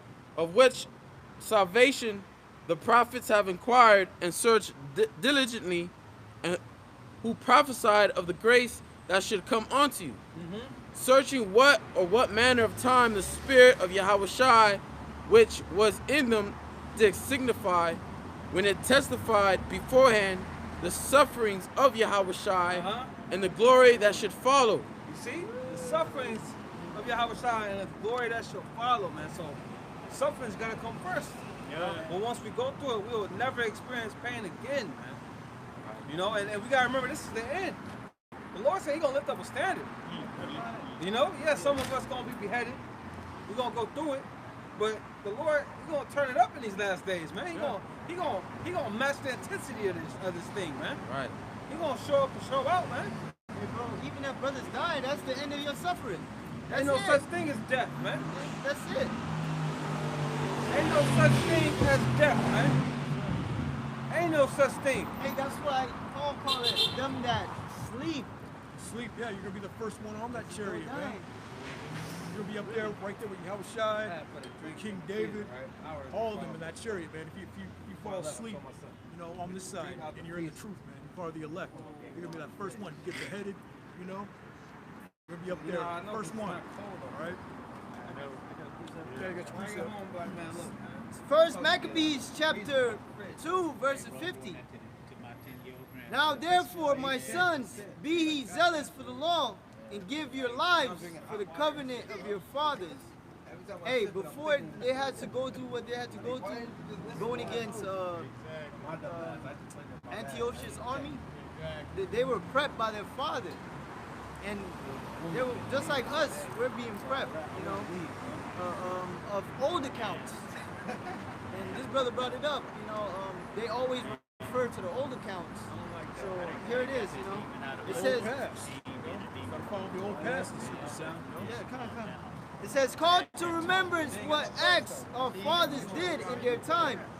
So shall he receive great honor and an everlasting name. Was not Abraham found faithful in temptation, and it was imputed unto him for righteousness? Joseph, in the time of his distress, kept the commandment and was made Lord of Egypt. Phineas, our father, in being zealous and fervent, obtained the covenant of an everlasting priesthood. Where you at? Second chapter, verse 50. Man, that's a custom of ours, man. Because every time we caught hell, we always had our forefathers resorting to how the Lord delivered us in the past, like with Nehemiah. Okay, who else? There's a lot of prophets, a lot of men of the Lord that resort to the mighty acts of the Most High to keep faith and courage in our people, man. When we're in a down state. And it says, Joseph, in the time of his distress, kept the commandment and was made Lord of Egypt. Phineas, our father, being zealous and fervent, obtained the covenant of an everlasting priesthood. Yahushua, for fulfilling the word, was made a judge in Israel. No, that's Joshua. Oh, Joshua, Salakia. That's Joshua. Caleb, for bearing witness before the congregation, received the heritage of the land. David, for being merciful, possessed the throne of an everlasting kingdom. Elias, for being zealous and fervent for the law, was taken up into heaven. Ananias, Azarias, and Mishael, by believing, were saved out of the flame. 3 holy children. Daniel, for his innocency, was Was that first Maccabees or second Maccabees, the first chapter? yeah, he gave him the rundown Okay, because yeah. they were about to go through it. So he's like, look, focus on the end results of these men, like you brought up earlier, you know, how the Lord delivered them. It's like 1 in like 60 something. Yeah. And it says Daniel, for his innocency, was delivered from the mouth of lions. Right, you gotta remember, we're innocent. Like, you know, like this past week, you know, you saw it going, you know, with the demonization, you know, we know that's coming. Yeah. I got a call from Iran on my phone. Yeah, but of course I don't answer. I'm just saying, Esau setting it up. Yeah, If I read a little bit, Oh, you can listen, brother, you can listen. But, you know, Esau setting it up. your brother. But remember, we innocent in the sight of the Lord. We might be guilty in the sight of Esau. We ain't done nothing, but we innocent. Yeah. So read that again. And it says, Daniel, for his innocency, was delivered from the mouth of lions. Right, so for our innocency, the Lord gonna come through in different ways, man. Because we ain't done nothing. Hey, thank you, man, for that. All we done is, From the Bible. all we're guilty of is serving our power. Yahweh by Shem outside. We ain't done nothing. We ain't even breaking Esau's laws. None. We don't even break your laws, my man. Yeah, like with Daniel and the three holy children, they had to. With Daniel, they had to find reason. Conspired against him. Right. They created laws specifically for him. So it's the same thing with us. Esau gonna create things to try to demonize us. Yeah. You know? Look what they did with was it Jack Johnson when they Oh, yeah. created the man law It's for him. for him. That was especially for him, That's man. a picture of Christ. Okay. Yeah, but Maybe, that's that's not his him. name, but yeah. Yahweh is his He name. got crucified Yep. for what he did to our people. Well, nah. What you mean, man? Yeah, I don't know. Maybe we get revelations from the future. I don't know. All right, man. Hey, you know, Jake, man. I don't know. It's all good. Hey, All right, so what y'all talking about? Can you come over here, brother? I got $1 for Can your you come house. over here? We don't want your money, bro. We just want to teach the word. I'm Read your that scripture people. again. You can't get It $1 says- from your people. No, it's good. Keep your money, brother. Thank you, though. First Maccabees chapter 2, verses 60. Daniel, for his innocency, was delivered from the mouth of lions. Yeah, so they had to make up laws just to get him, you know? Like the brother said, the Mann Act. You still got Jakes today that are actually getting convicted from that Mann Act. That's crazy. Even unto this very day. Or you think about the drugs, the war on drugs. They created all the 3 strikes and all of that. They created all that for Jake. Yeah. You know?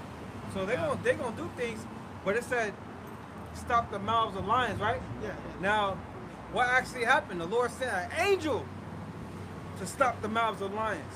Yep. So you telling me the Lord can't send an angel for us? Man, the Lord gonna send angels, man. Exactly. There's angels with us right now. Sent an Okay. angel to get Peter out of prison, Yeah. you know?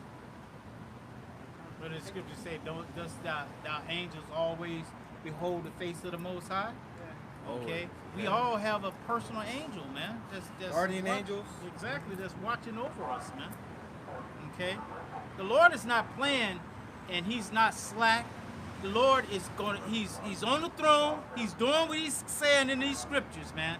These scriptures are playing out regardless of what you think. Okay, they're happening. Okay, you're the one that you have to get on board to what's happening. Okay, you got to come out of the folly. You got to come out of the la land. Okay, because these scriptures are going to happen just like the way the Lord intended to be, man. But if His it's word meant- doesn't go out void. Yeah. If it's meant for you, it's meant for you. That's it. If it ain't meant for you, you're gonna get destroyed. But we talking about the believers right now. That's it. All right, this is only for the believers. Go ahead, bro. Verse 61. And thus consider ye throughout all ages that none that put their trust in him shall be overcome. See? None that put their trust in the Lord. That's what it's all about. It's all about trusting the Lord, man. Yeah, bro. They ain't gonna be overcome by the charagma. They ain't gonna be overcome by Esau's system, by persecution. Because the Lord gonna make a way. If you ain't ate, the Lord gonna provide food. Can you back up more, brother? Shot? I got Brother Mark back up for you. Yeah, back up, brother. I got. Oh, you know what? I got a preset.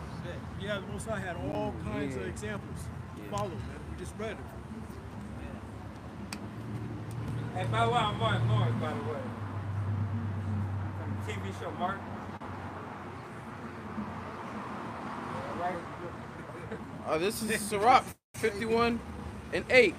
When you read this chapter, For you, God chose. when you read this chapter, Hey, Gina down the street. Gina's my wife. She down the street. She calling me. I still love her. Right? So let's move on. We get Bible. We Bible. Something else going when on.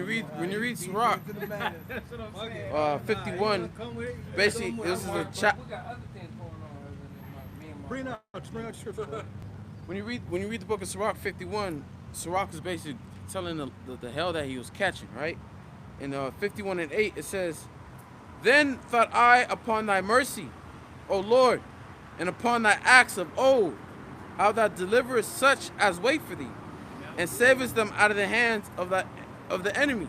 See how all these scriptures are, they're all parallel. They're all saying, they're all reflecting upon the men of old, man. Yeah, exhortations. And what the Lord did for these men. You see? We gotta think back. Yeah. Think back. And what those men did, I mean, what the Lord did for his men were miracles. But in order for miracles to happen, What we have to do for humanity. in order for miracles to happen, You have a nice day, brother. Okay. You have a nice day. the men had to be put in those situations for the Lord to show his power. So, for miracles to happen to us, we're gonna be put into situations, and where we're gonna need the Lord. We're gonna need the Lord badly, man, to deliver us, man. Okay.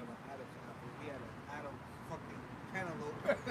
Y'all saw that bulging fucking. I got a goddamn tennis ball right here. What's the point? Let me read that again. Like I said earlier. 1984 and shit. Like I said earlier, when you read the book of Sirach 51, basically Sirach was telling the stories of how he caught hell, all right? And what kept him going was thinking of the acts of what the Lord did for his men. Yeah, you catch yourself in prison, you're going to think about Peter. Yeah. You know, you catch yourself in a dungeon, you're going to think about Jeremiah. You know? You catch yourself in a... And Jeremiah, he was put in prison a few times, but one time he was put in a dungeon he was literally covered in mud. Dark, covered in mud, bro. And that's how they treated the prophets. Okay, you catch yourself getting... never mind. They take him out, to take Jeremiah out, they had to throw a rope and pull him out. Okay? But Sirach 51:8, then thought I upon thy mercy, O Yahweh Bashem Yahushai, and upon thy acts of old, how thou deliverest such as wait for thee, and savest them out of the hands of the enemies. So we're going to be saved. Yeah. It's not a doubt in my mind. If we keep the faith, the Lord going to save us. Now, I don't mean that I'm saying that we're of the elect, but I have faith that the Lord will save us, man. And then we'll find out if we're of the elect or not. Okay, but that's my faith. I believe it. Each brother up here believing, hold on to their belief, and the Lord going to come through for you, man. So we're saying, endure to the end, and the same shall be saved. Even if you pass from this flesh, the Lord's still with you. Yeah. Because you understand why are you being punished? Not punished, but Chastised. why would Esau come and get you and do that to you? If you're not a man of the Lord. You know? Obviously you're a man of the Lord. And that's what the path that the Lord set out for you, man. That's all right, man. It's a win-win situation, You man. know what time it is. Yeah, man. It's all right. Because the same thing's gonna be happening to other Jakes. You may have other Jakes that Esau gonna grab, but they're not gonna understand. Like, why are you coming after me? I didn't do nothing wrong. You know? You're gonna have Jake that's gonna be bugging out, but for the brothers that get apprehended, they don't know what time it is. Yeah, Esau got all this AI technology and all this. He can create a whole conversation with your voice. Oh, yeah, exactly. And you're gonna be like, damn, I never said that. And have you there. Right. See, but the scriptures say, we're not ignorant of Satan's devices, man. So we know this man is nasty. He's dirty. All right. He hits below the belt. He don't give a damn. Right. You can't expect the devil to play fair. So Exactly. don't be surprised if he got you with a whole conversation saying some crazy shit that you ain't never said, but hey. Oh, it's this. They were interviewing this. What do you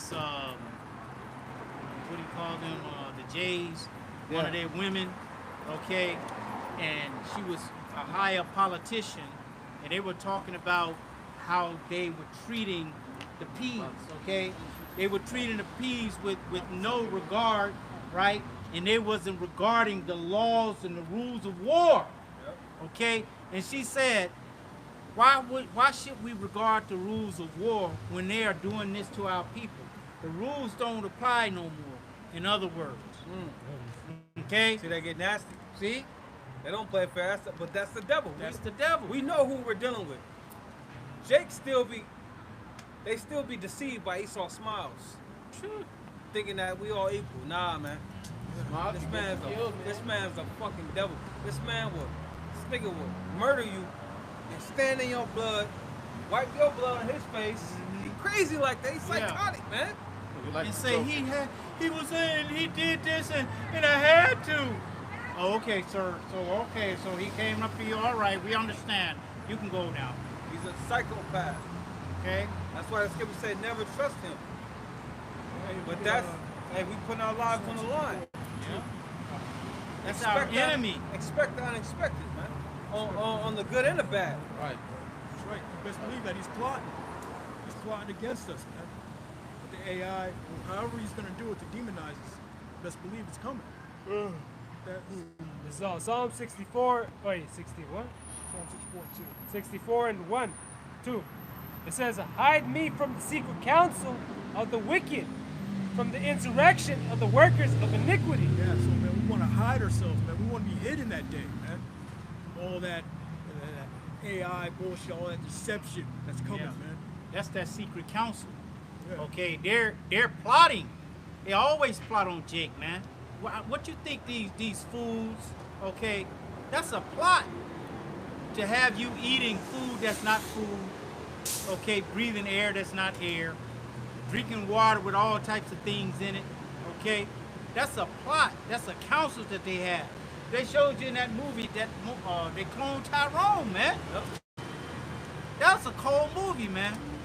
Okay, they got certain things that they put in our neighborhoods that look just like the regular thing, but it's not. Okay, it's made especially for you. That's right. Verse 3. Who whet their tongue like a sword, bend their bows to shoot their arrows, even bitter words. Says that they may shoot in secret at the perfect.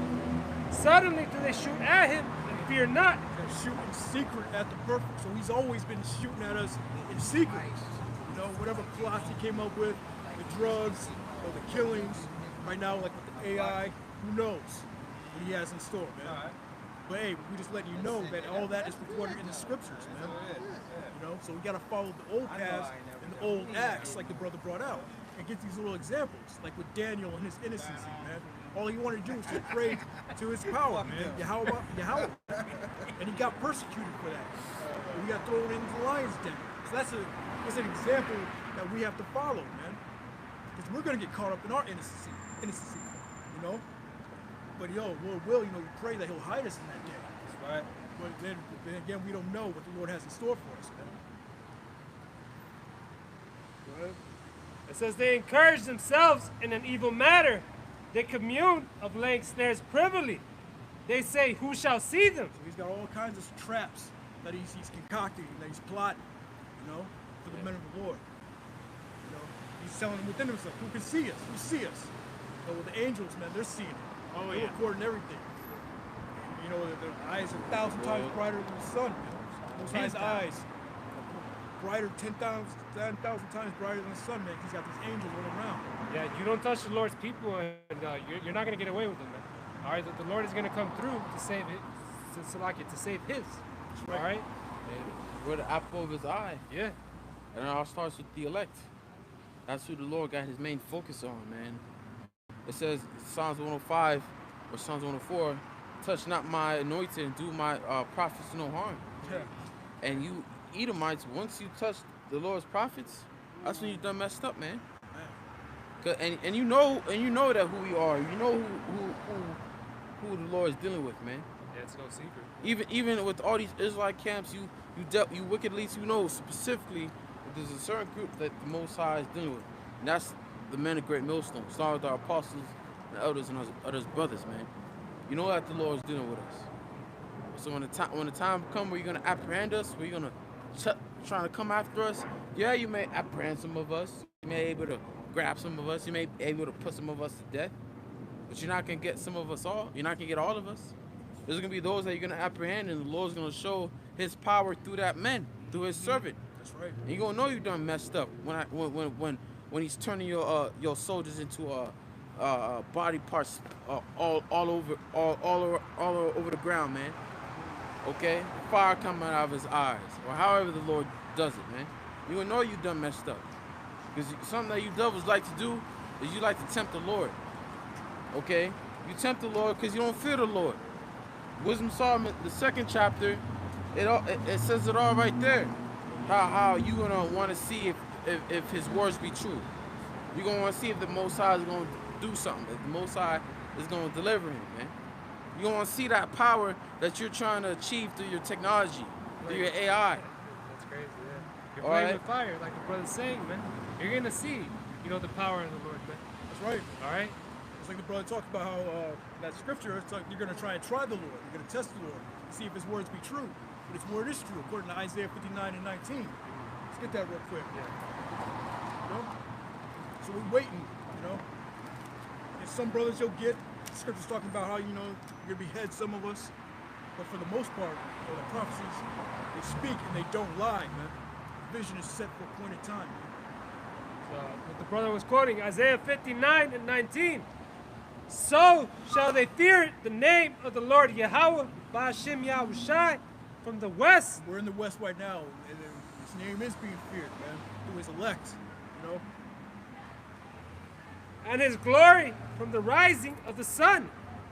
When the enemy shall come in like a flood, the Spirit of the Lord shall lift up a standard against him. So when the enemy, when you send the troops, and they come in like a flood, man, the Lord's going to set a standard, He's going to set up a standard against them, man.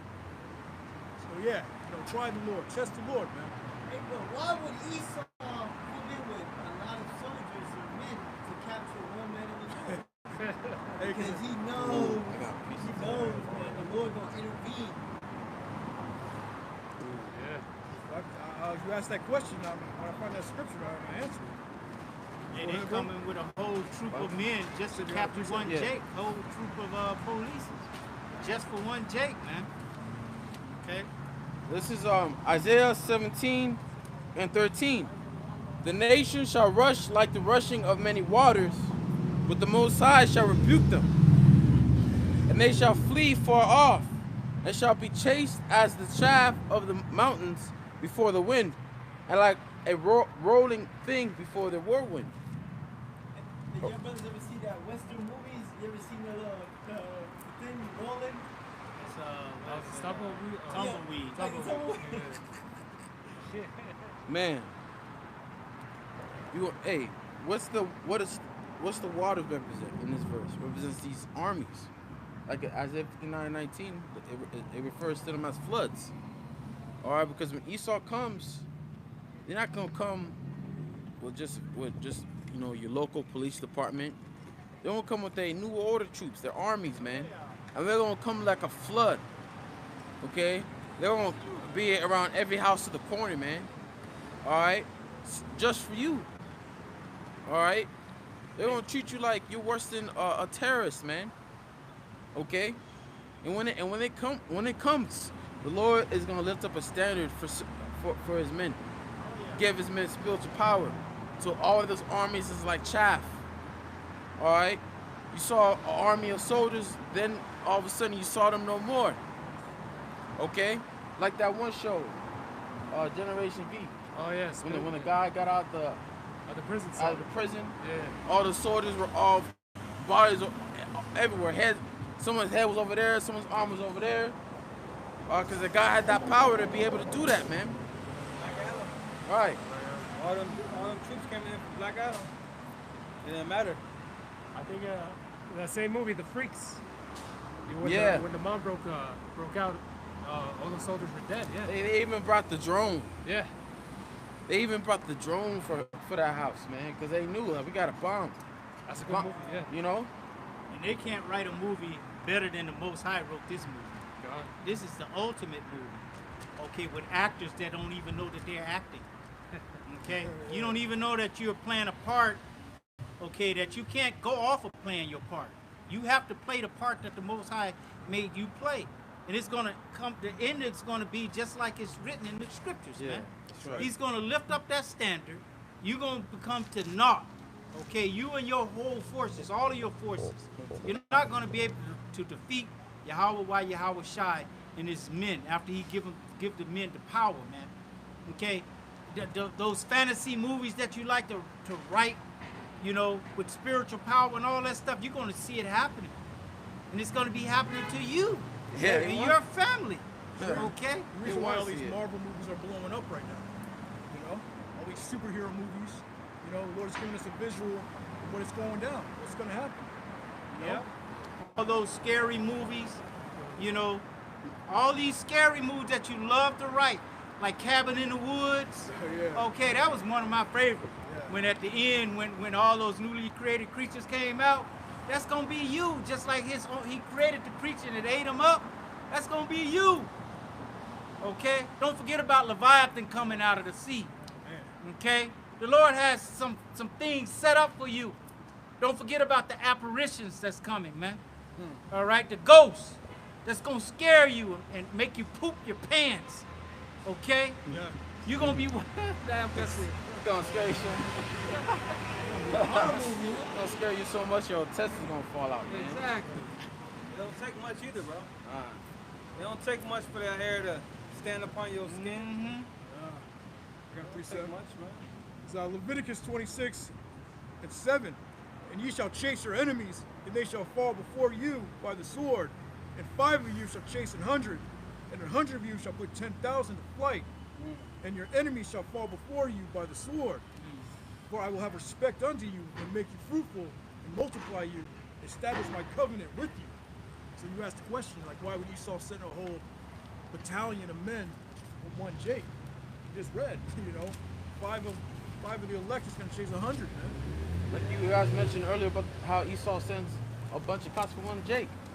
You saw that recent Jake that just got out of prison and then got killed by a cop in Georgia. Well, if you saw how the video, that Jake was roughing that cop up, gave him no choice. Oh, yeah, I Yeah. did see that. Like he was just by himself. Right. And he couldn't handle that Jake. Yeah. And he was like a little bigger, that Edomite cop was a little bigger than that Jake, but Jake was just going ham because Yeah. probably just fed up with all the hell that he was catching, man. He's tired of the cops, man. But Esau just took out his gun and started killing him, man. Shot him, you know. But the point is, if one little situation, Esau will send a bunch of cops, but how much more with us? When it ain't gonna be cops, it's gonna be armies. Exactly. Armies of troops with guns, all decked out, man. Guns, knives, grenade, with the bulletproof vest, all the protection. It's gonna be super soldiers. Yeah, he's going to bring up those super soldiers, man. And they're not going to ask questions, okay? It's going to be KOS, okay? Kill on sight. Yeah. All right? That's what it's going to be. They coming to terminate you. Yeah, to terminate you, man. They're They not coming coming to to take ask questions or to put you in prison, you know? They're coming to do something to you, man. To unalive you, as they say today. But the Lord's going to lift up that standard. We cannot forget that. Got This that? is Who got this that? this is What? the time. Already read that? Yeah, we just read it. This is the time where the Lord is going to lift up that standard, man. Okay? This is in the script. That's in the script. So come with it, Esau. Come. Come on, Cletus. Come on. Okay? Is Zechariah 12:8. In that day shall the Lord defend the inhabitants of Jerusalem, and he that is feeble among them at that day shall be as David. As David. David was leaping over walls, man. Okay? But that's gonna be the feeble one. Yeah, the weakest. Okay? Yeah. It says, then that day shall be as David, and the house of David shall be as God, as the angel of the Lord before them. Man, the house of David is gonna be as God. We're gonna be unstoppable, man. Alahayim. We're gonna be unstoppable. That's the power that we have. We have Yahweh Ba'Shem Yahweh Shai, man. That's his power. If he can be, with us, who can be against us ultimately? That's right. I got some. So Psalms 144:1. Blessed be the Lord my strength, which teacheth my hands to war and my fingers to fight. Ain't no coincidence that's a 144. Exactly. Hey, yeah. Yeah. Hey, because so the Lord's gonna download that information, just like in the Matrix, man. yeah. It's gonna be busting heads, man. We've lived many lives before, man. That's an easy thing. All Right? Cool, man. Like you don't know karate, but all of a sudden you just know karate. Yeah. You're gonna be moving. You're gonna be moving like the Flash. Okay? You're gonna be moving like the Flash. Like what the scripture said, Saul killed his 1,000, and David killed his 10,000. How fast David had to be moving, man? Same thing with Samson. Saul wanted 100 foreskins of the Philistines for a dowry for to give his daughter to David. David gave him 200. Exactly. Nothing. Easy work. Easy work. Easy work, man. Yeah. Like you seen the man. I picture it like you see King Arthur. Yeah, He got that sword. He was just killing all them soldiers, man. Okay. Like nothing. Easy work. Yeah. Okay. Just like King David's 37 mighty men. It breaks down what they was able to do. Trying to find it. Oh, I think that's 2 Samuel 23.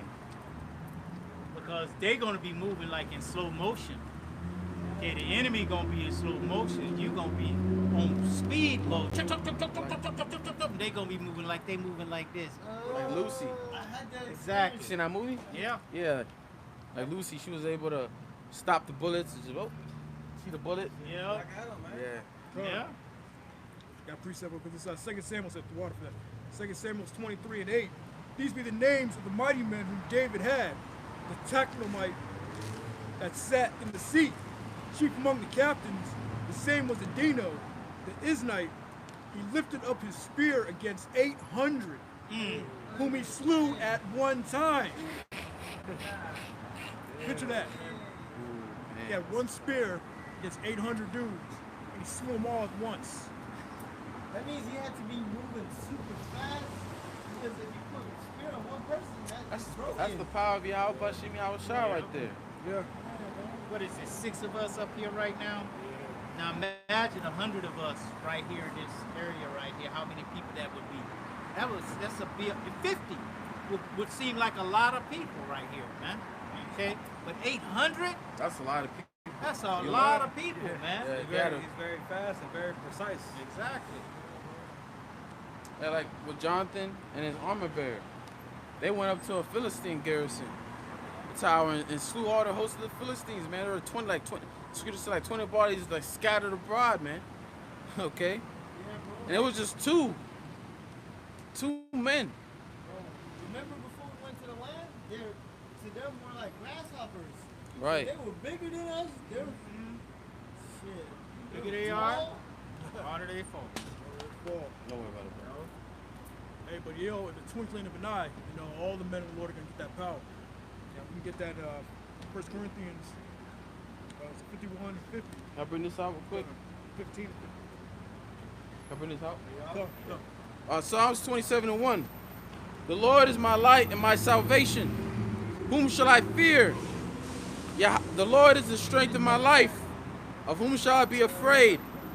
When the wicked, even my enemies and my foes, came upon me to eat up my flesh, they stumbled and fell. And that's getting ready to happen, man. All right? Esau's getting ready to roll on us, the wicked. But they're going to stumble and fail. Because if they don't realize that Yahweh Bashim Yahushua is on our side, we got the right hand.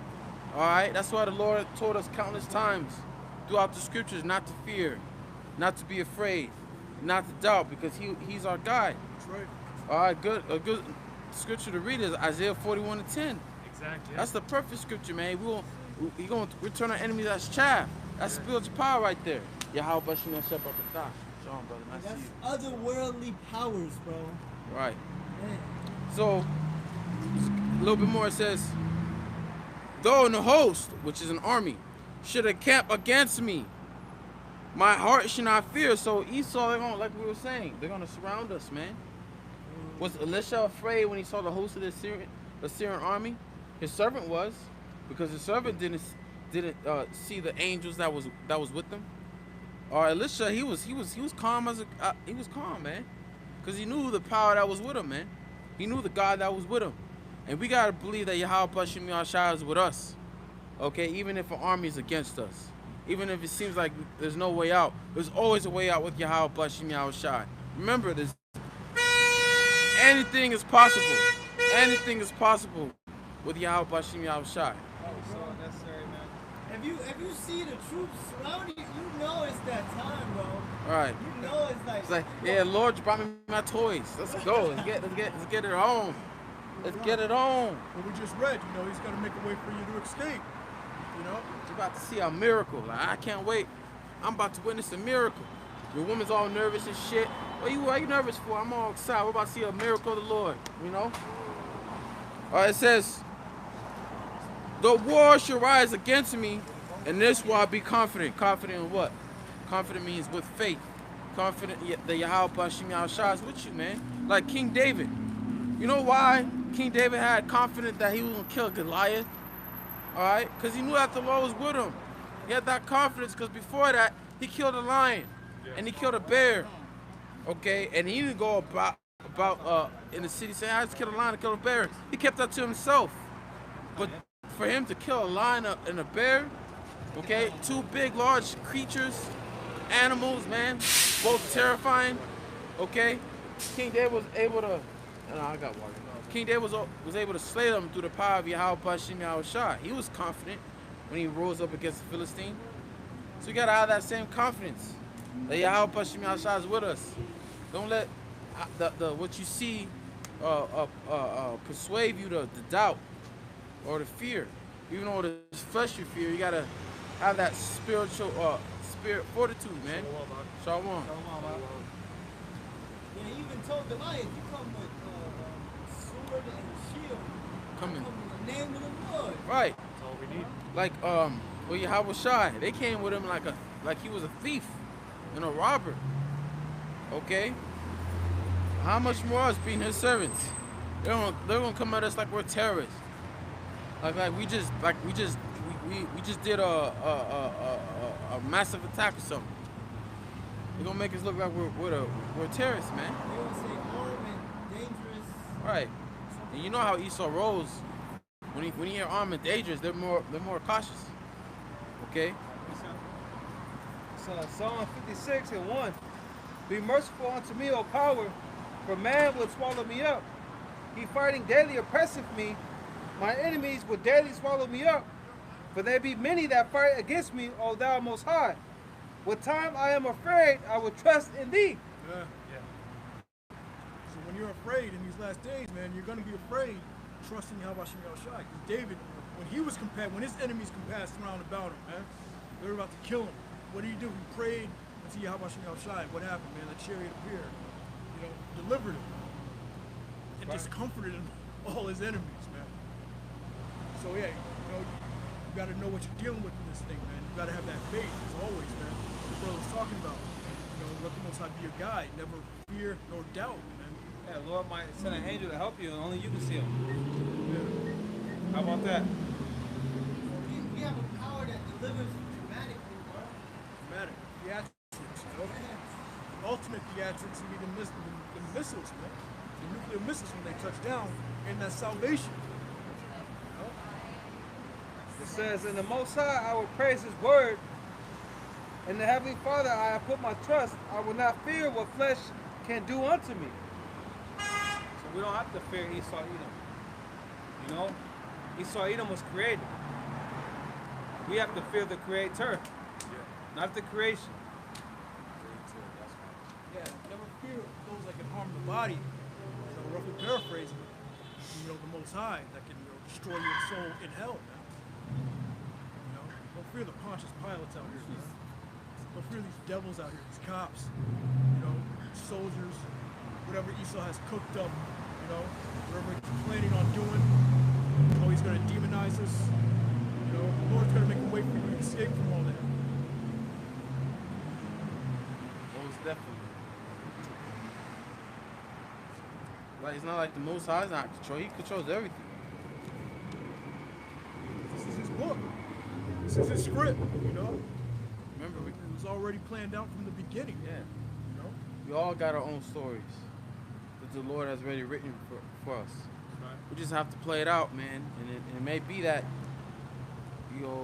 part of your story is to get apprehended. Part of your story may be surrounded by truth. Just show that you can glorify name is Yahweh Shem Yahushai and make his name known. That's how the Lord shows his power. It's one way he shows his power is through miracles. Okay?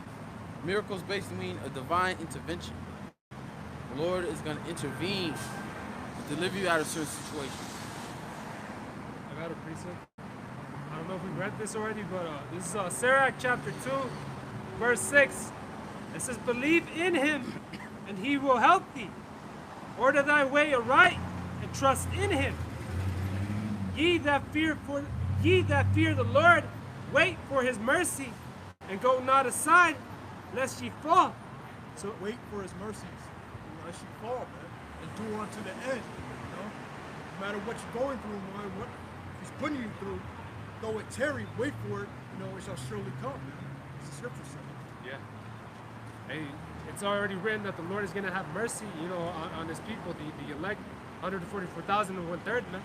All right? You're supposed to believe in that. All right? It says, ye that fear the Lord, believe in him, and your reward shall not fail. All right? Ye that fear the Lord, hope for good, and for everlasting joy and mercy. All right? Yeah, he said that reward shall not fail, man.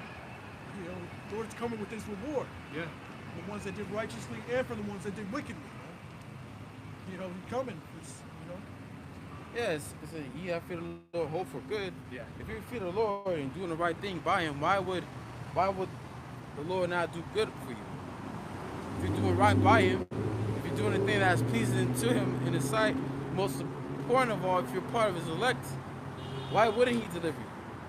Why wouldn't he save you out of certain situations? If you're doing the right thing. Okay? You're not doing anything wrong, man. You know, you're coming out here, you know, teaching in the name of Yahweh Shem Yahushai, teaching the word. All right, doing all you can to get saved out of here, man. All right, like the brother's saying, well, why would you doubt? All right. That was it from there. I got one. It's Psalms 22 and 4. Our fathers trusted in thee, they trusted, and thou didst deliver them. They cried unto thee and were delivered. They trusted in thee and were not confounded. So yeah, they were not confounded ever, man. They trusted in the Lord and they were delivered. The brother just ran through the whole list of examples and then First Maccabees, man. Let the scriptures be your guide, man. That's right. And have faith always. You know?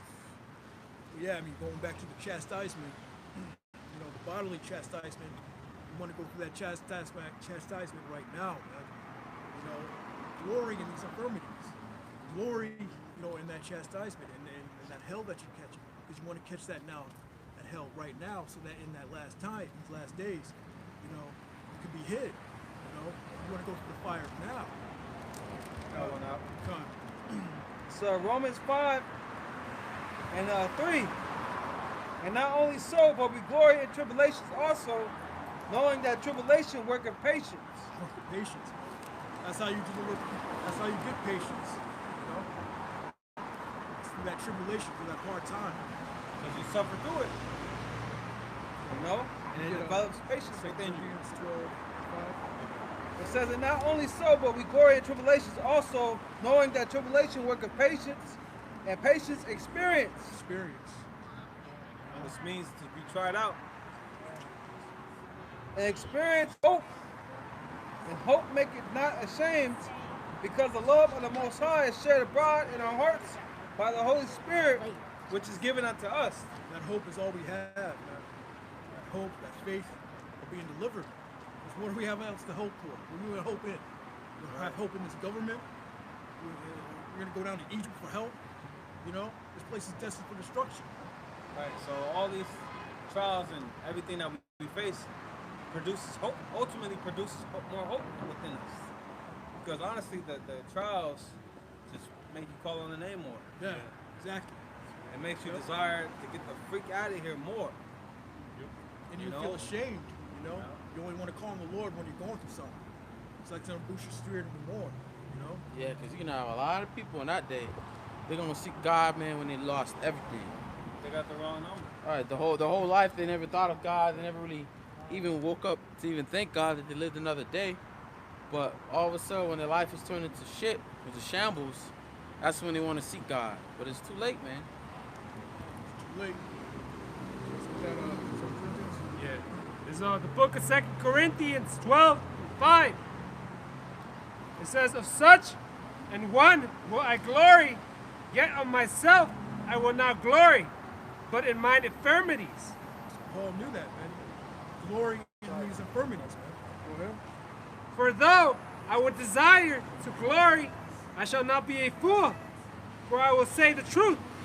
But now I forbear, lest any man should think of me above that which he seeth me to be, or that he heareth of me. That's right. So also, Most High will chastise you, put this hell on you to keep you humble as Yeah. well. Well, for sure. That's why the scriptures speak of all having a thorn in the side. Yeah. Because you're given all this knowledge and all this wisdom, man. You know, and like the brother said, man, the Lord does something, you know, to you personally that humbles you. All right, keep, hey, man. Yeah, that affliction kind of balance out you having all that knowledge Yeah, and understanding. Catching hell, so ain't no way you getting puffed up. yeah. Verse 7. Unless I should be exalted above measure through the abundance of the revelations, there was given to me a thorn in the flesh. Oh, yeah, y'all bros reading that Yeah. already? Oh, that's the spirit, man. Oh, that's the spirit, man. Wow. Wow. It says, unless I should be exalted above measure through the abundance of the revelations, there was given to me a thorn in the flesh, the messenger of Satan to buffet me. Right, so he was dealing with something in his flesh. It doesn't say what it is, but he was dealing with something. It says that he prayed multiple times about it, but, you know, Yeah, because he was given that abundance of revelations. He actually seen the spirit world. Yeah. You know, he was given all types of knowledge by Yahweh Shai. So that's why he was catching that hell, man. He had that heavy portion. heavy portion, you know, that little pain in the side, you know. On this end, you know, I'm just guessing. It was probably some hardcore sciatic, you know, Type of disease. something. That's some painful shit. Go ahead. It says, lest I should be exalted above measure. You had to keep him humble. It says, for this thing I besought the Lord thrice, that it might depart from me. He said he prayed 3 times for that ailment, that infirmity, that pain to go away. You know? I'm pretty sure Paul prayed more than 3 times for that. But you know, just 3 means understanding. Verse 9, and he said unto me, my grace is sufficient for thee. That's a red letter Bible. That's Yahweh Shai speaking right there. Yeah. Go ahead. For my strength is made perfect in weakness. He said, yeah, my grace is sufficient for you. You know, my strength is made perfect in weakness, man. You know, so he said, hey, his grace is all that you need. Pray to take the pain away. Hey, my grace is all that you need, all right? Yeah, you got the truth. The truth. You know? Would you rather have the truth and deal with that that thorn in the flesh, or not have the truth and not deal with it, you know? I got precept. I seen people that deal with disease and shit in the world. They're like a sob story, pity party, like it's horrible, bro. You got people that have no limbs, like they have no legs, no arm, but they're able to do some type of workout. They're still able to. I seen this one guy. He was able to. I forgot the workout's name, but he had like 1 leg and 2 arms, and it was that workout. You get the bar, you go like this, you go like that. You think it was not? Yeah. No. He had 1 leg. Oh. He was able to that leg get the arm up. You know, you got guys people that are still in their infirmity, still able to do things. They find a way, bro. Right, they find a way to survive. Like this lady, she has no arms. She uses her feet to do everything, to cook, to clean, to change her baby's diaper and all that. She uses her feet, bro. Okay? And at that point, you had no choice. Yeah. Actually, let me read this again in the NLT, 2 Corinthians 12:8. 3 different times I begged the Lord to take it away. Each time he said, my grace is all you need, My power works best in weakness.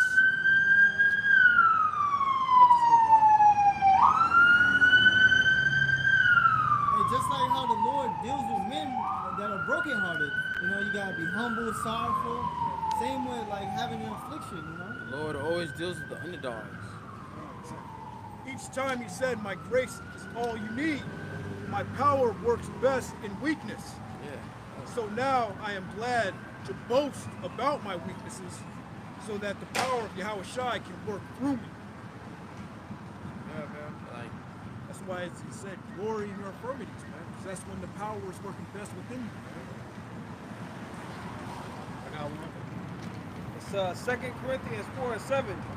But we have this treasure in the earthen vessels, that the excellency of the power may be of the Most High and not of us. We are troubled on every side, yet not distressed. We are perplexed, but not in despair. Persecuted, but not forsaken. Cast down, but not destroyed. Always bearing about in the body the dying of the Lord Yahweh Shai, that the life also of Yahweh Shai might be made manifest in our body. So yeah, we're catching all type of hell, but the Lord's still keeping us afloat in the spirit. You know, still living. We're still living, we're still kicking, we're still pushing the word, man. All right? And you got some bros that have to deal with infirmities. Yeah. That's part of their cross that they have to bear. And still go to work and still try to serve the Lord and act like they ain't going through nothing. Yeah, the Apostle Paul said, we are perplexed but not in distress, man. You know, that's very, at the time you may not know, you know, why you're catching all that hell, like the brother's saying, man, why you're going through it. But hey, the Lord is doing that to build you up, man. All right, ultimately, like brothers were going into in the beginning, man, the Lord sees that you can handle that. All right? That's right. We're not like Tupac. Come on. Yeah. We're not like in the verge of despair, man. You know, we're not, you know, we have the Lord, we have this word, we have this truth. All right? Done. So let's go back to that 2 Corinthians 10. There's one more chapter. We need one more verse. And then we can hop to Joel 2. Verse 10. Okay. 2 Corinthians 12, verse 10. Wait, 10 and 12? 12 and 10. Oh, okay. 2 Corinthians chapter 12, verse 10. It says, therefore I take pleasure in infirmities, in reproaches, in necessities, in persecutions, in distress, for Yahweh Shai's sake. For when I am weak, then am I strong. Right. So you gotta take pleasure in infirmities, necessities, and the persecutions that are coming, man. What you may be dealing with now, and what you're gonna deal with in the future. This is all about enduring in this thing, and just having faith and enduring unto the very end. There is gonna come a time in Jacob's trouble, man. Let's get that, Daniel 12 and 1. There's gonna come a time in Jacob's trouble out here. And you need to have all that armor, man. The helmet of salvation, the breastplate of faith, to get you through that day, man. These infirmities are just going to make you strong. This hell that you're catching now is going to make you strong. Go ahead. Daniel 12 and 1. And at that time shall Michael stand up, the great prince, was standing for the children of thy people. Right. It's going to get so bad out here, man. The angels are going to have to come down and help you out. You know? It'll be time like never before, as this is about to say. And there shall be a time of trouble, such as never was since there was a nation, even to thy same time. And at that time thy people shall be delivered, every one that shall be found written in the book. Yeah, it says a time of trouble such as never since there was a nation, man. So all that's going down over there in Israel and Palestine right now, it's going to be worse than that, man. All that's going to come over here. Who's busting up in your house, taking your food. Yeah, and that's something that people here never ever experience, you know? Yeah. You never experience mass death. Virgin Never daughter experience Yep. losing your children. Never experience living without power, going without food a couple days, for a few days, not knowing where you get your next meal. Never experienced foreign troops, man. Okay, not seeing them show your people no mercy. People over here never experienced that, man. But that's all gonna change, man. Okay, that's all gonna change, man. You people gonna know it's gonna come upon you all in one day, as a thief in the night. Okay, your whole life is gonna change. All in one day. Widowhood, loss of children, death, as the scripture said. All right. I said, as a queen, I am no widow, nor I live to see the loss of children. Well, all that's gonna come upon you one day. Okay, because you're gonna have that nuclear destruction. But even before that, man, you're gonna have this place be touched. Okay, it's already touched. If you know what's going on with your border, you have all these nations flowing into your country, man. Oh, you looking for what? Looking for the kill list? Land of unwalled villages. Oh, Ezekiel 38. And should be like around the 20th verse. Yeah, like I was saying, what's going on over there in Israel, Palestine right now, all those images that you're seeing, that's going to be worse. It's going to be worse over here, man. It says, at a time of trouble, such as never was since there was a nation, even to that same time. And at that time, that people shall be delivered, every one that's found written in the book. Find it? Yeah. Because America's going to be invaded, man. That's all part of the time of Jacob's trouble. Also, 2 Ezra 15, I think like 40 some verse or something. If you can't find it, don't worry. We're looking at 20th verse. Land unwalled villages. That's in Ezekiel. Oh, Ezekiel 39. Look around here. 39. Let me bring this up while you're looking for it. This is Zephaniah 2 and 15. This is the rejoicing city that dwelt carelessly, that said in her heart, I am, and there's none else. Ezekiel 38, 11. Forgive me, I'm reading too fast. Let me read that again. Zephaniah 2 and 15. This is the rejoicing city that dwelt carelessly, that said in her heart, I am, and there's none beside me. How is she become a desolation, a place for beasts to lie down in? Everyone that passes by her shall hiss and wag his hand. Right, what cities is referring to? America. People over here are careless, man. Okay? This is the careless city. These people really don't care what's going on around the world. They don't care how other people suffer. Okay? They don't care. It's so easy for Esau to wave his magic wand, being the media, Right. for everyone to take the side that he wants, because they're not invested too deeply into nothing. Like happening outside of America, they don't give a shit. They don't care. As long as it don't happen to them, It's it like don't a matter. narcissistic country and shit. All right. You have people that more concerned with sports than what's going on around the world. They don't even know about Israel and Palestine. They don't even know like geography. All right. That's not even a thing that they even care about. Like if they look at a map with no names on it, they'll think Africa is fucking South America or some shit. You know what I'm saying? Like they don't even know like basic information. But yet you ask other people outside the country, they know. Yeah. I had this one friend. This is during the time Puerto Rico got hit with that mighty hurricane, and he planned to go out there. And I'm like, he was making a planned vacation to go out there. I'm like, you're gonna go out there? Like you don't know what happened right now? He's like, no, what's going on? Like, you don't know what just happened? like, bro, you serious? And then other guys like, yeah, they got the hurricane. He's like, what? Making plans, but you don't know what's going on in that country. And you're making plans to go there. These people don't watch the news, Yeah. They don't watch the news. They don't watch. They don't care, They do not care because they're careless. Yeah, they may show support, but they don't really care, bro. People are too focused with their own little world, but the whole world's about to come to an end, man. That's right. They're gonna, like you said, they're gonna have to face reality sooner or later. You can't just keep ignoring it. War is going on in another country. I'm good here. This is America. We're never gonna get touched. We're never gonna get invaded. And then when it happens, I'm sorry, bro. When it happens, they're not even gonna know what the hell. Like the Red Dawn instance. Yeah. They're not even gonna know who the hell these people are. Why are they over here? What to do? First reaction is probably go on the TV or on your phone, but you're not gonna be able to. But remember, on the Red Dawn, they approached the military.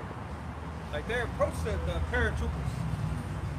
Like it's wartime. What the fuck you approaching the enemy for? Stupid motherfuckers, man. Right. I remember on the first Red Dawn, they landed in like a school, like an elementary school, or something like that. You know? Exactly what happened with Israel. Yep. Paratroopers came down, Red Dawn style, right in the middle of a party. So they was all partying, bullshitting, trying to find a girl to have sex with or whatever. Yeah. And that death was coming right down for them. And, you know, it's exactly what's going to happen over here, man. All right. Come as a thief in the night. The world that you know soon will be gone. Yeah. It ain't smart to be in all these big events and shit no more. Yeah. You know, you want to avoid big crowds. Big crowds, yeah. Yeah, let's get that Ezekiel 38, 10. Sorry, 10. Is the book of Ezekiel 38, verse 10. Thus saith the Lord Yahweh, it shall also come to pass that at the same time shall things come into thy mind, and thou shalt think an evil thought. And thou shalt say, I will go up to the land of unwalled villages. That's the land of unwalled villages right here. The virgin daughter of Babylon, America. Man. There's no walls around this place. It's surrounded by water. You know? Why It's never been invaded. Yep. That's why it's considered a virgin. Yeah. Never been touched by foreign land. I mean, foreign nations. That's how we know 9/11 ain't shit. That wasn't done by. That was an inside job, yeah. Oh, that's a very good point. It says, I will go to them that are at rest, that dwell safely, all them dwelling without walls, and having neither bars nor gates. That's exactly what they did over in Israel. They went over to them that were Johns. They thought they were safe. They thought they were at liberty. They were at a party, at a concert. Yeah. What happened? They came right up in there, shot them up, you know, took them hostage. That's going to happen here in America, man. It says to take a spoil and to take a prey, to turn thine hand upon the desolate places. Who's gonna be part of that spoil? A woman. Women, yep. You women Just that like, like just like you see in that land, man. You know, they're being used as spoils. They're being kidnapped. Children, bro. Yeah. Yo, you had this only star fan going out there to Israel to fight Hamas. Fucking What? She's going to end up like that one girl But that she had look- blood all in between her legs. she looked bad as shit though. I'm not gonna lie. She was fine, but like I was reading through the comments. You have one comment. You know what happens with women that get captured in war? You all know. Yeah. You know. So what do you think is gonna happen to you women over here, man? You're you're part of the spoils. You can have a fucking Chinese or Russian troop, language that you not understand, having its way with you, man. It says to take spoil and to take prey, to turn thine hand upon the desolate places that are now inhabited. It says, and upon the people that are gathered out of the nations, which have gone cattle and goods, that dwell in the midst of the land. Yeah, let's hit on that one. Yeah. The point is, Huh? What happened? what are you talking about?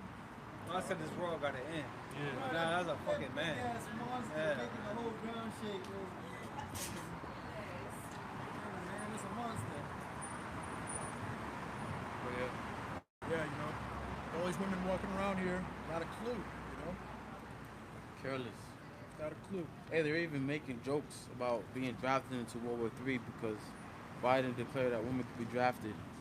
They're all making jokes about it and shit. Because they don't believe it. Yeah, they think it's all fun and games, but you're gonna soon realize that it's gonna be reality when your ass is getting surrounded by enemy troops. When you're in All ass war. Ishmaelites, man. Yeah, ready to rape anything out there, man. Shit. I got a precept. Starting at Joel. Joel 2. Just going to what we were talking about before, you know, blowing that trumpet. Being out here, the highways and the byways, catching that hell, you know, studying, show thyself approved. That you can come out here and blow that trumpet and give our people warning. Give our people warning from the Most High of what? Time and Jacob's trouble we were just talking about. You know, hour of temptation, the Quran, you know, the microchip. They're gonna push that microchip on everybody, just like they did with the Sihib, you know, the Jews. You know, they're gonna take your freedoms away. The only way to get your freedom back, you won't be able to buy anything or sell anything. The only way to get your freedom back is to take that mark. You take that mark, you know, you're gonna dwell in that lake of fire. As it says, Revelation 14. But yeah, let's get that Joel 2. Man, oh man. It's Joel 2:1. Yeah, look, all them girls, man, is That's spoiled for war. spoiled. They all walking around happy, party, in that party spirit. And they're gonna get ravished. They're gonna get taken up. Yeah, just think about it. Like you wearing that type of attire, but then all of a sudden this place gets invaded by troops or some terrorist attack happen. You trying to run, fucking can't even run in your heels and shit. Yeah. That's what they do. They found a little spot to hide, but they couldn't be quiet. They were so damn scared. That's why you don't want to be out there with no woman, man. You're just gonna make a bunch of noise. They couldn't even shut up for 10 minutes. You know, they're all just screaming. I think it says that in Timothy's, how she that liveth the pleasure is dead already, man. You know, Yeah, there you go. yeah. These dead. women don't know what's coming and shit. They don't care Yeah. until it actually hits them. You know. Yep, so Joel 2:1. It says, blow ye the trumpet in Zion and sound an alarm in my holy mountain. And that's what we're doing. You know, we're blowing a trumpet in Zion, man, right here in America, man. To our people, Jerusalem. Negroes, Latinos, and Native Americans. Telling you to get right. You know? Telling you to come back to your nationality. Come back to who you are as a people, man. But nobody's listening. We ain't got nobody out here. What the Most High has is elect, you know, and this word ain't gonna go out void. There's alarm is going off, and like there's so much tension in the world, and nobody wants to. That's how blind these people are, man.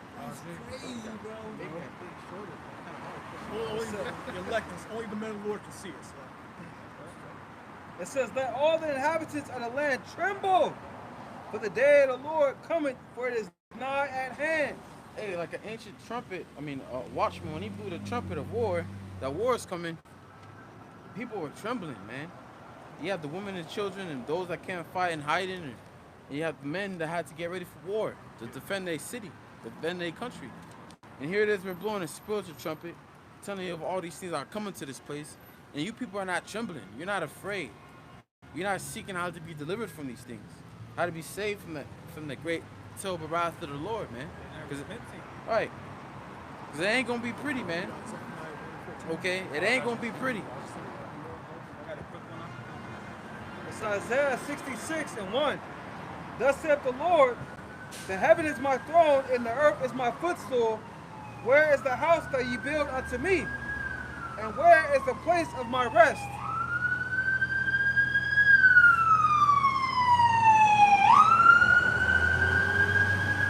For all those things have mine hand made, and all those things have been, saith the Lord.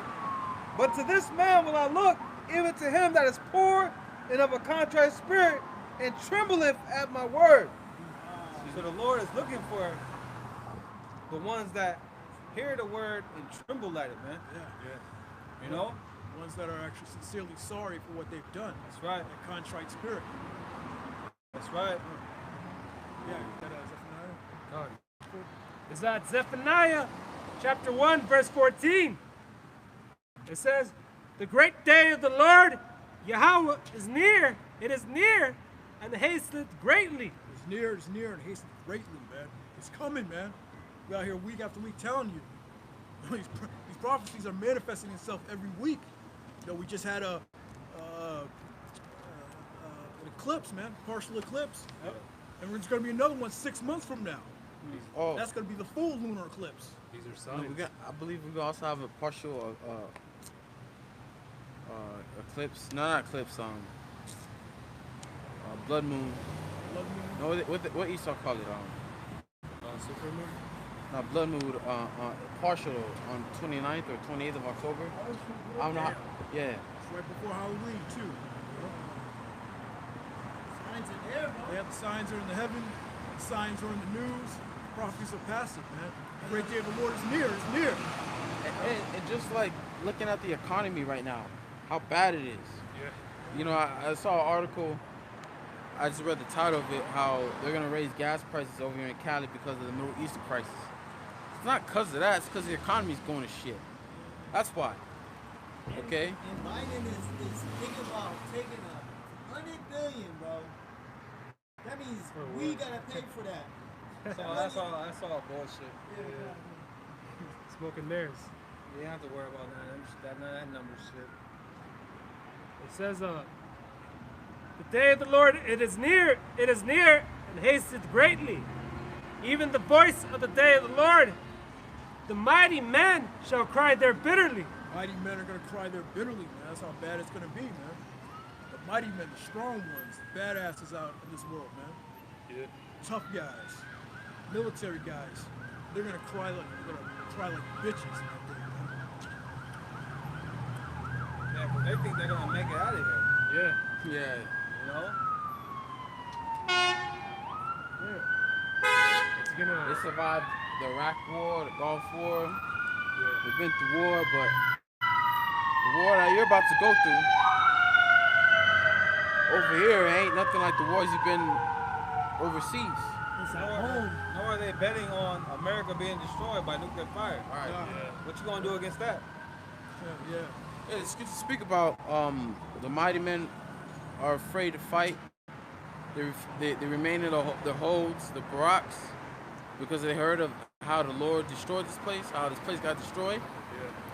You know, they're not gonna want to fight no more. The spirit of that patriotic spirit is gonna be gone once America is destroyed, man. It's gonna take way more than a strong mind and discipline, to be saved out of here. It's gonna take the Lord. Even David Goggins gonna break. Yeah. Ultimately. Oh, yeah. Stay hard. Yeah. Yeah, you're gonna be the part of the softest man. Yeah. Who knows? Nah, they probably Nah. just get gunned down. It's something, Ain't nothing you can do against that. Yeah. That's why, the scriptures say all the time, we need the Lord, we need deliverance. Hey, cause he's And that's the only thing that could deliver us out of here, man. he's David God. He's a hard man, man. He's tough. Yeah. You know, But that's he been to have through a limit. he been Substance has yeah. a limit. For sure, yeah. He been through something, but you haven't been through what's coming in Jacob's trouble, man. Which No, all that toughness don't matter. A gun is in your face. Yeah. They just blow your shit out. Blow your shit away, and then what? You dead. Most High created that tough spirit in him. Most High knows how to break him. You know? Yeah, just get 15, then we'll go back to Joel. Oh, okay. This is back in Zephaniah 1 and 15. The day is a day of wrath, a day of trouble and distress, a day of wasteness and desolation, a day of darkness and gloominess, a day of clouds and thick darkness. Darkness, man. What's going to create all those clouds of thick darkness, gloominess, man? And those missiles, ultimately. I got a precept, if I may. Habakkuk chapter 3, verse 2. O Lord, I have heard thy speech. I was thinking of that scripture because the trembling, Right. I was afraid. Yeah. God. O Lord, I have heard thy speech and was afraid. O Lord, revive thy work in the midst of the years. In the midst of the years, make known. Right, because that's the proper reaction Right. to hearing all of this. Like, wait, what? The Lord about to do what? It's about to go down. And then that fear is going to move you to repentance. Yeah. Or it's supposed to. Yes. Okay? So that's the, I heard that word and I was afraid. Yeah. That's why Paul also said, through fear, that's how we persuade men, roughly paraphrasing. Right? Yeah, through the terrors of the Lord, yeah. In wrath, remember mercy. Skipping down to 16. Right? Because you know the wrath is coming. Yeah. So you asking the Lord for mercy. You don't want to get caught up in it. And look, man. The Lord is not one to play with. And these fucking people don't know that. Think he's all soft, he's all love. The Lord's not one to play with, man. He's one to be feared. Yeah. And when the Lord brings his judgment, when he brings his wrath, we're going to be in the midst of all that. But in wrath, we hope that we receive mercy. Because the Lord is about to, like I said, it's a time like no other. Right. Okay, this gonna be the Lord's gonna whoop Jake's ass, man. Yeah. In a way of Esau, using never Esau, before. right? Like never before, man. Last time. And you being a servant of the Lord, you can't get emotional when you see what the Lord's about to do to our people, man. Okay, we gotta remember that this is all judgment. You gotta be more concerned about your salvation and how you're gonna make it, and hope and pray that Yahweh Bashim Yahushai has mercy upon you, because the Lord, it says he's slow to anger, but it also says he's great in power. Okay, he's great in wrath. When the time that he's gonna bring that wrath, it's gonna be like no other. Yeah, that's why. It also says in Jeremiah, to not cry or lift up a prayer for these people, man. It's like the brother saying, man, that's judgment of the Lord.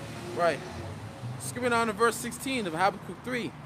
When I heard, my belly trembled, my lips quivered at the voice. Rottenness entered into my bones, and I trembled in myself, that I might rest in the day of trouble. When he cometh up unto the people, he will invade them with his troops. He saw the vision of the Lord invading this place. Right. The wrath he was coming with. And he was literally scared to the bone, bro. Forget what Edris said. Woe is me, Yeah. woe is me. Who will deliver me in those times? Because Edris seen the end too. He was like, oh, hell no. What the hell is this? Why you looking for that? I have another one. And Second Edris 16 and like 19, 18. second Ezra 5. Wait. Go ahead. This is 2nd Ezra chapter 16, verse 17. It says, woe is me, who will deliver me in those days. The beginning of sorrows and great mournings. The beginnings Right, of... because you got first Edris, and you got second Edris, right? Now, second Edris, the 16th chapter, the last chapter of both those books. So this is the conclusion in his mind. Like, wait, woe is me, who will deliver me in those days, man? Yeah, he saw a vision of the destruction of this place, man.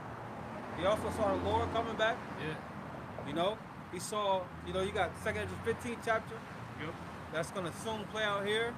Second Edris 16th chapter. All the events that He should be like a madman sparing none. Yep. You know, Damn. so he's seen a lot. We read it, but we're about to see it. Like come in fruition. Like damn. But imagine, like, you got brothers that have dreams, but just imagine having a horrific dream. But you ain't read the scripture, because we could read. In this time, you can have a dream, but then you go back to the scripture and relate it. He didn't have that. He just had the dream, the visions, and then you see in the future. Oh hell no! It looks scary, man. That's some scary. The noises, the sounds. Like what is that? What is that? Like you hearing bomb shots. You hearing gunshots. They didn't have no guns back then. That's why I said this right here. 2nd Ezra 5 and 14. Then I awakened, and extreme fearfulness went through all my body, and my mind was troubled, so that it fainted. See? It scared him, man. It scared him to the point of it just scared him, man. So what the Lord is about to bring is no joke. All you could do is hope for mercy, man. Pray for mercy. And continue on the work. See, the Lord gave us a chance, though. Yeah. Right. We are blessed. Because hey, we heard the word and we went after it. Right. We are blessed, man, to be here teaching the word, and we're actually giving a warning through the Spirit. Yeah. This warning, you people hearing it should be afraid. You should be in fear, not of us, but of the Lord and what He's going. Right, Yeah. getting ready to do. Of the visions, man, the prophecies, man, ain't nothing nice.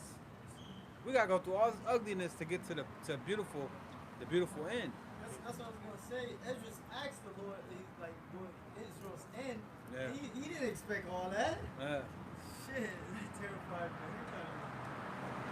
Yeah, so that's where we at in the prophecy, man. That's where we at. We at the end, and we about to be in 2024 now. Yep. Damn. So we hope the Lord's will, man. Shit, man, we get out of here, man. Fuck this world. Fuck being here. Yeah, but remember, in those troubles, days are going to be shortened. You know, a lot can happen in a day. Oh yeah. 1 million bodies could drop in one day. Oh yeah. Okay? Oh yeah. It's an easy thing for the Lord to wipe out millions of people in a blink of an eye. You know? It's tricky, bro. It's too easy, man. The Lord gotta have a quake. The Lord gotta have a Esau create some type of destruction. We gotta have another 9/11 example. Big ass sinkhole open up. Yeah. Swallow up a whole stadium full of people. You don't know what the Most High has in store. California is gonna have an earthquake because on the news they keep saying prepare for this. It's like a song every time it keeps playing. We'll see, man. Yeah. What you got? Oh no, I was reading second Ezra. But you know, earthquake happen. Yeah, go ahead. The Lord keep us alive. You gotta be prepared to deal with the after effects of an earthquake. Yeah. You know, what if your home's destroyed, your car destroyed, you know, whatever it be. So we gotta prepare for that too. We know judgment is coming, but we still gotta deal with the effects of the judgment. So back at second Ezra 16 and 18. This is the beginning of sorrows and great mournings, the beginning of famine and great death, the beginning of wars, and the powers shall stand in fear, the beginning of evils. What shall I do when these evils shall come? That's right. We're in the beginning of evils, the beginning of sorrows, and we're seeing, man. And what shall he do when these evils come? Well, you pray to Yahweh Shem Yahushai. Right. Keep the faith. That's what you do. But let's go back to that Joel. We'll close out on that. What you wanna go on, Joel? Just read that second verse. Want me to read one again? Yeah. So Joel 2:1, it says, blow ye the trumpet in Zion, and sound an alarm in my holy mountain. Let all the inhabitants of the land tremble, for the day of the Lord cometh, for it is nigh at hand, a day of darkness and of gloominess, a day of clouds and of thick darkness, as the morning spread upon the mountains, a great people and a strong. There have not been ever the like, neither shall be any more after it, even to the years of many generations. So we're just reiterating what we read in Daniel's 12, man, about a day like no other, man. Day of darkness, gloominess, you know, beginning of sorrows, the brother read. So it's gonna be all hell and chaos out here, man. Yeah, you know, the other brothers got a precept, closing precept. Yeah, you know, out here another Saturday, you know, Lord will be back next week. Yeah.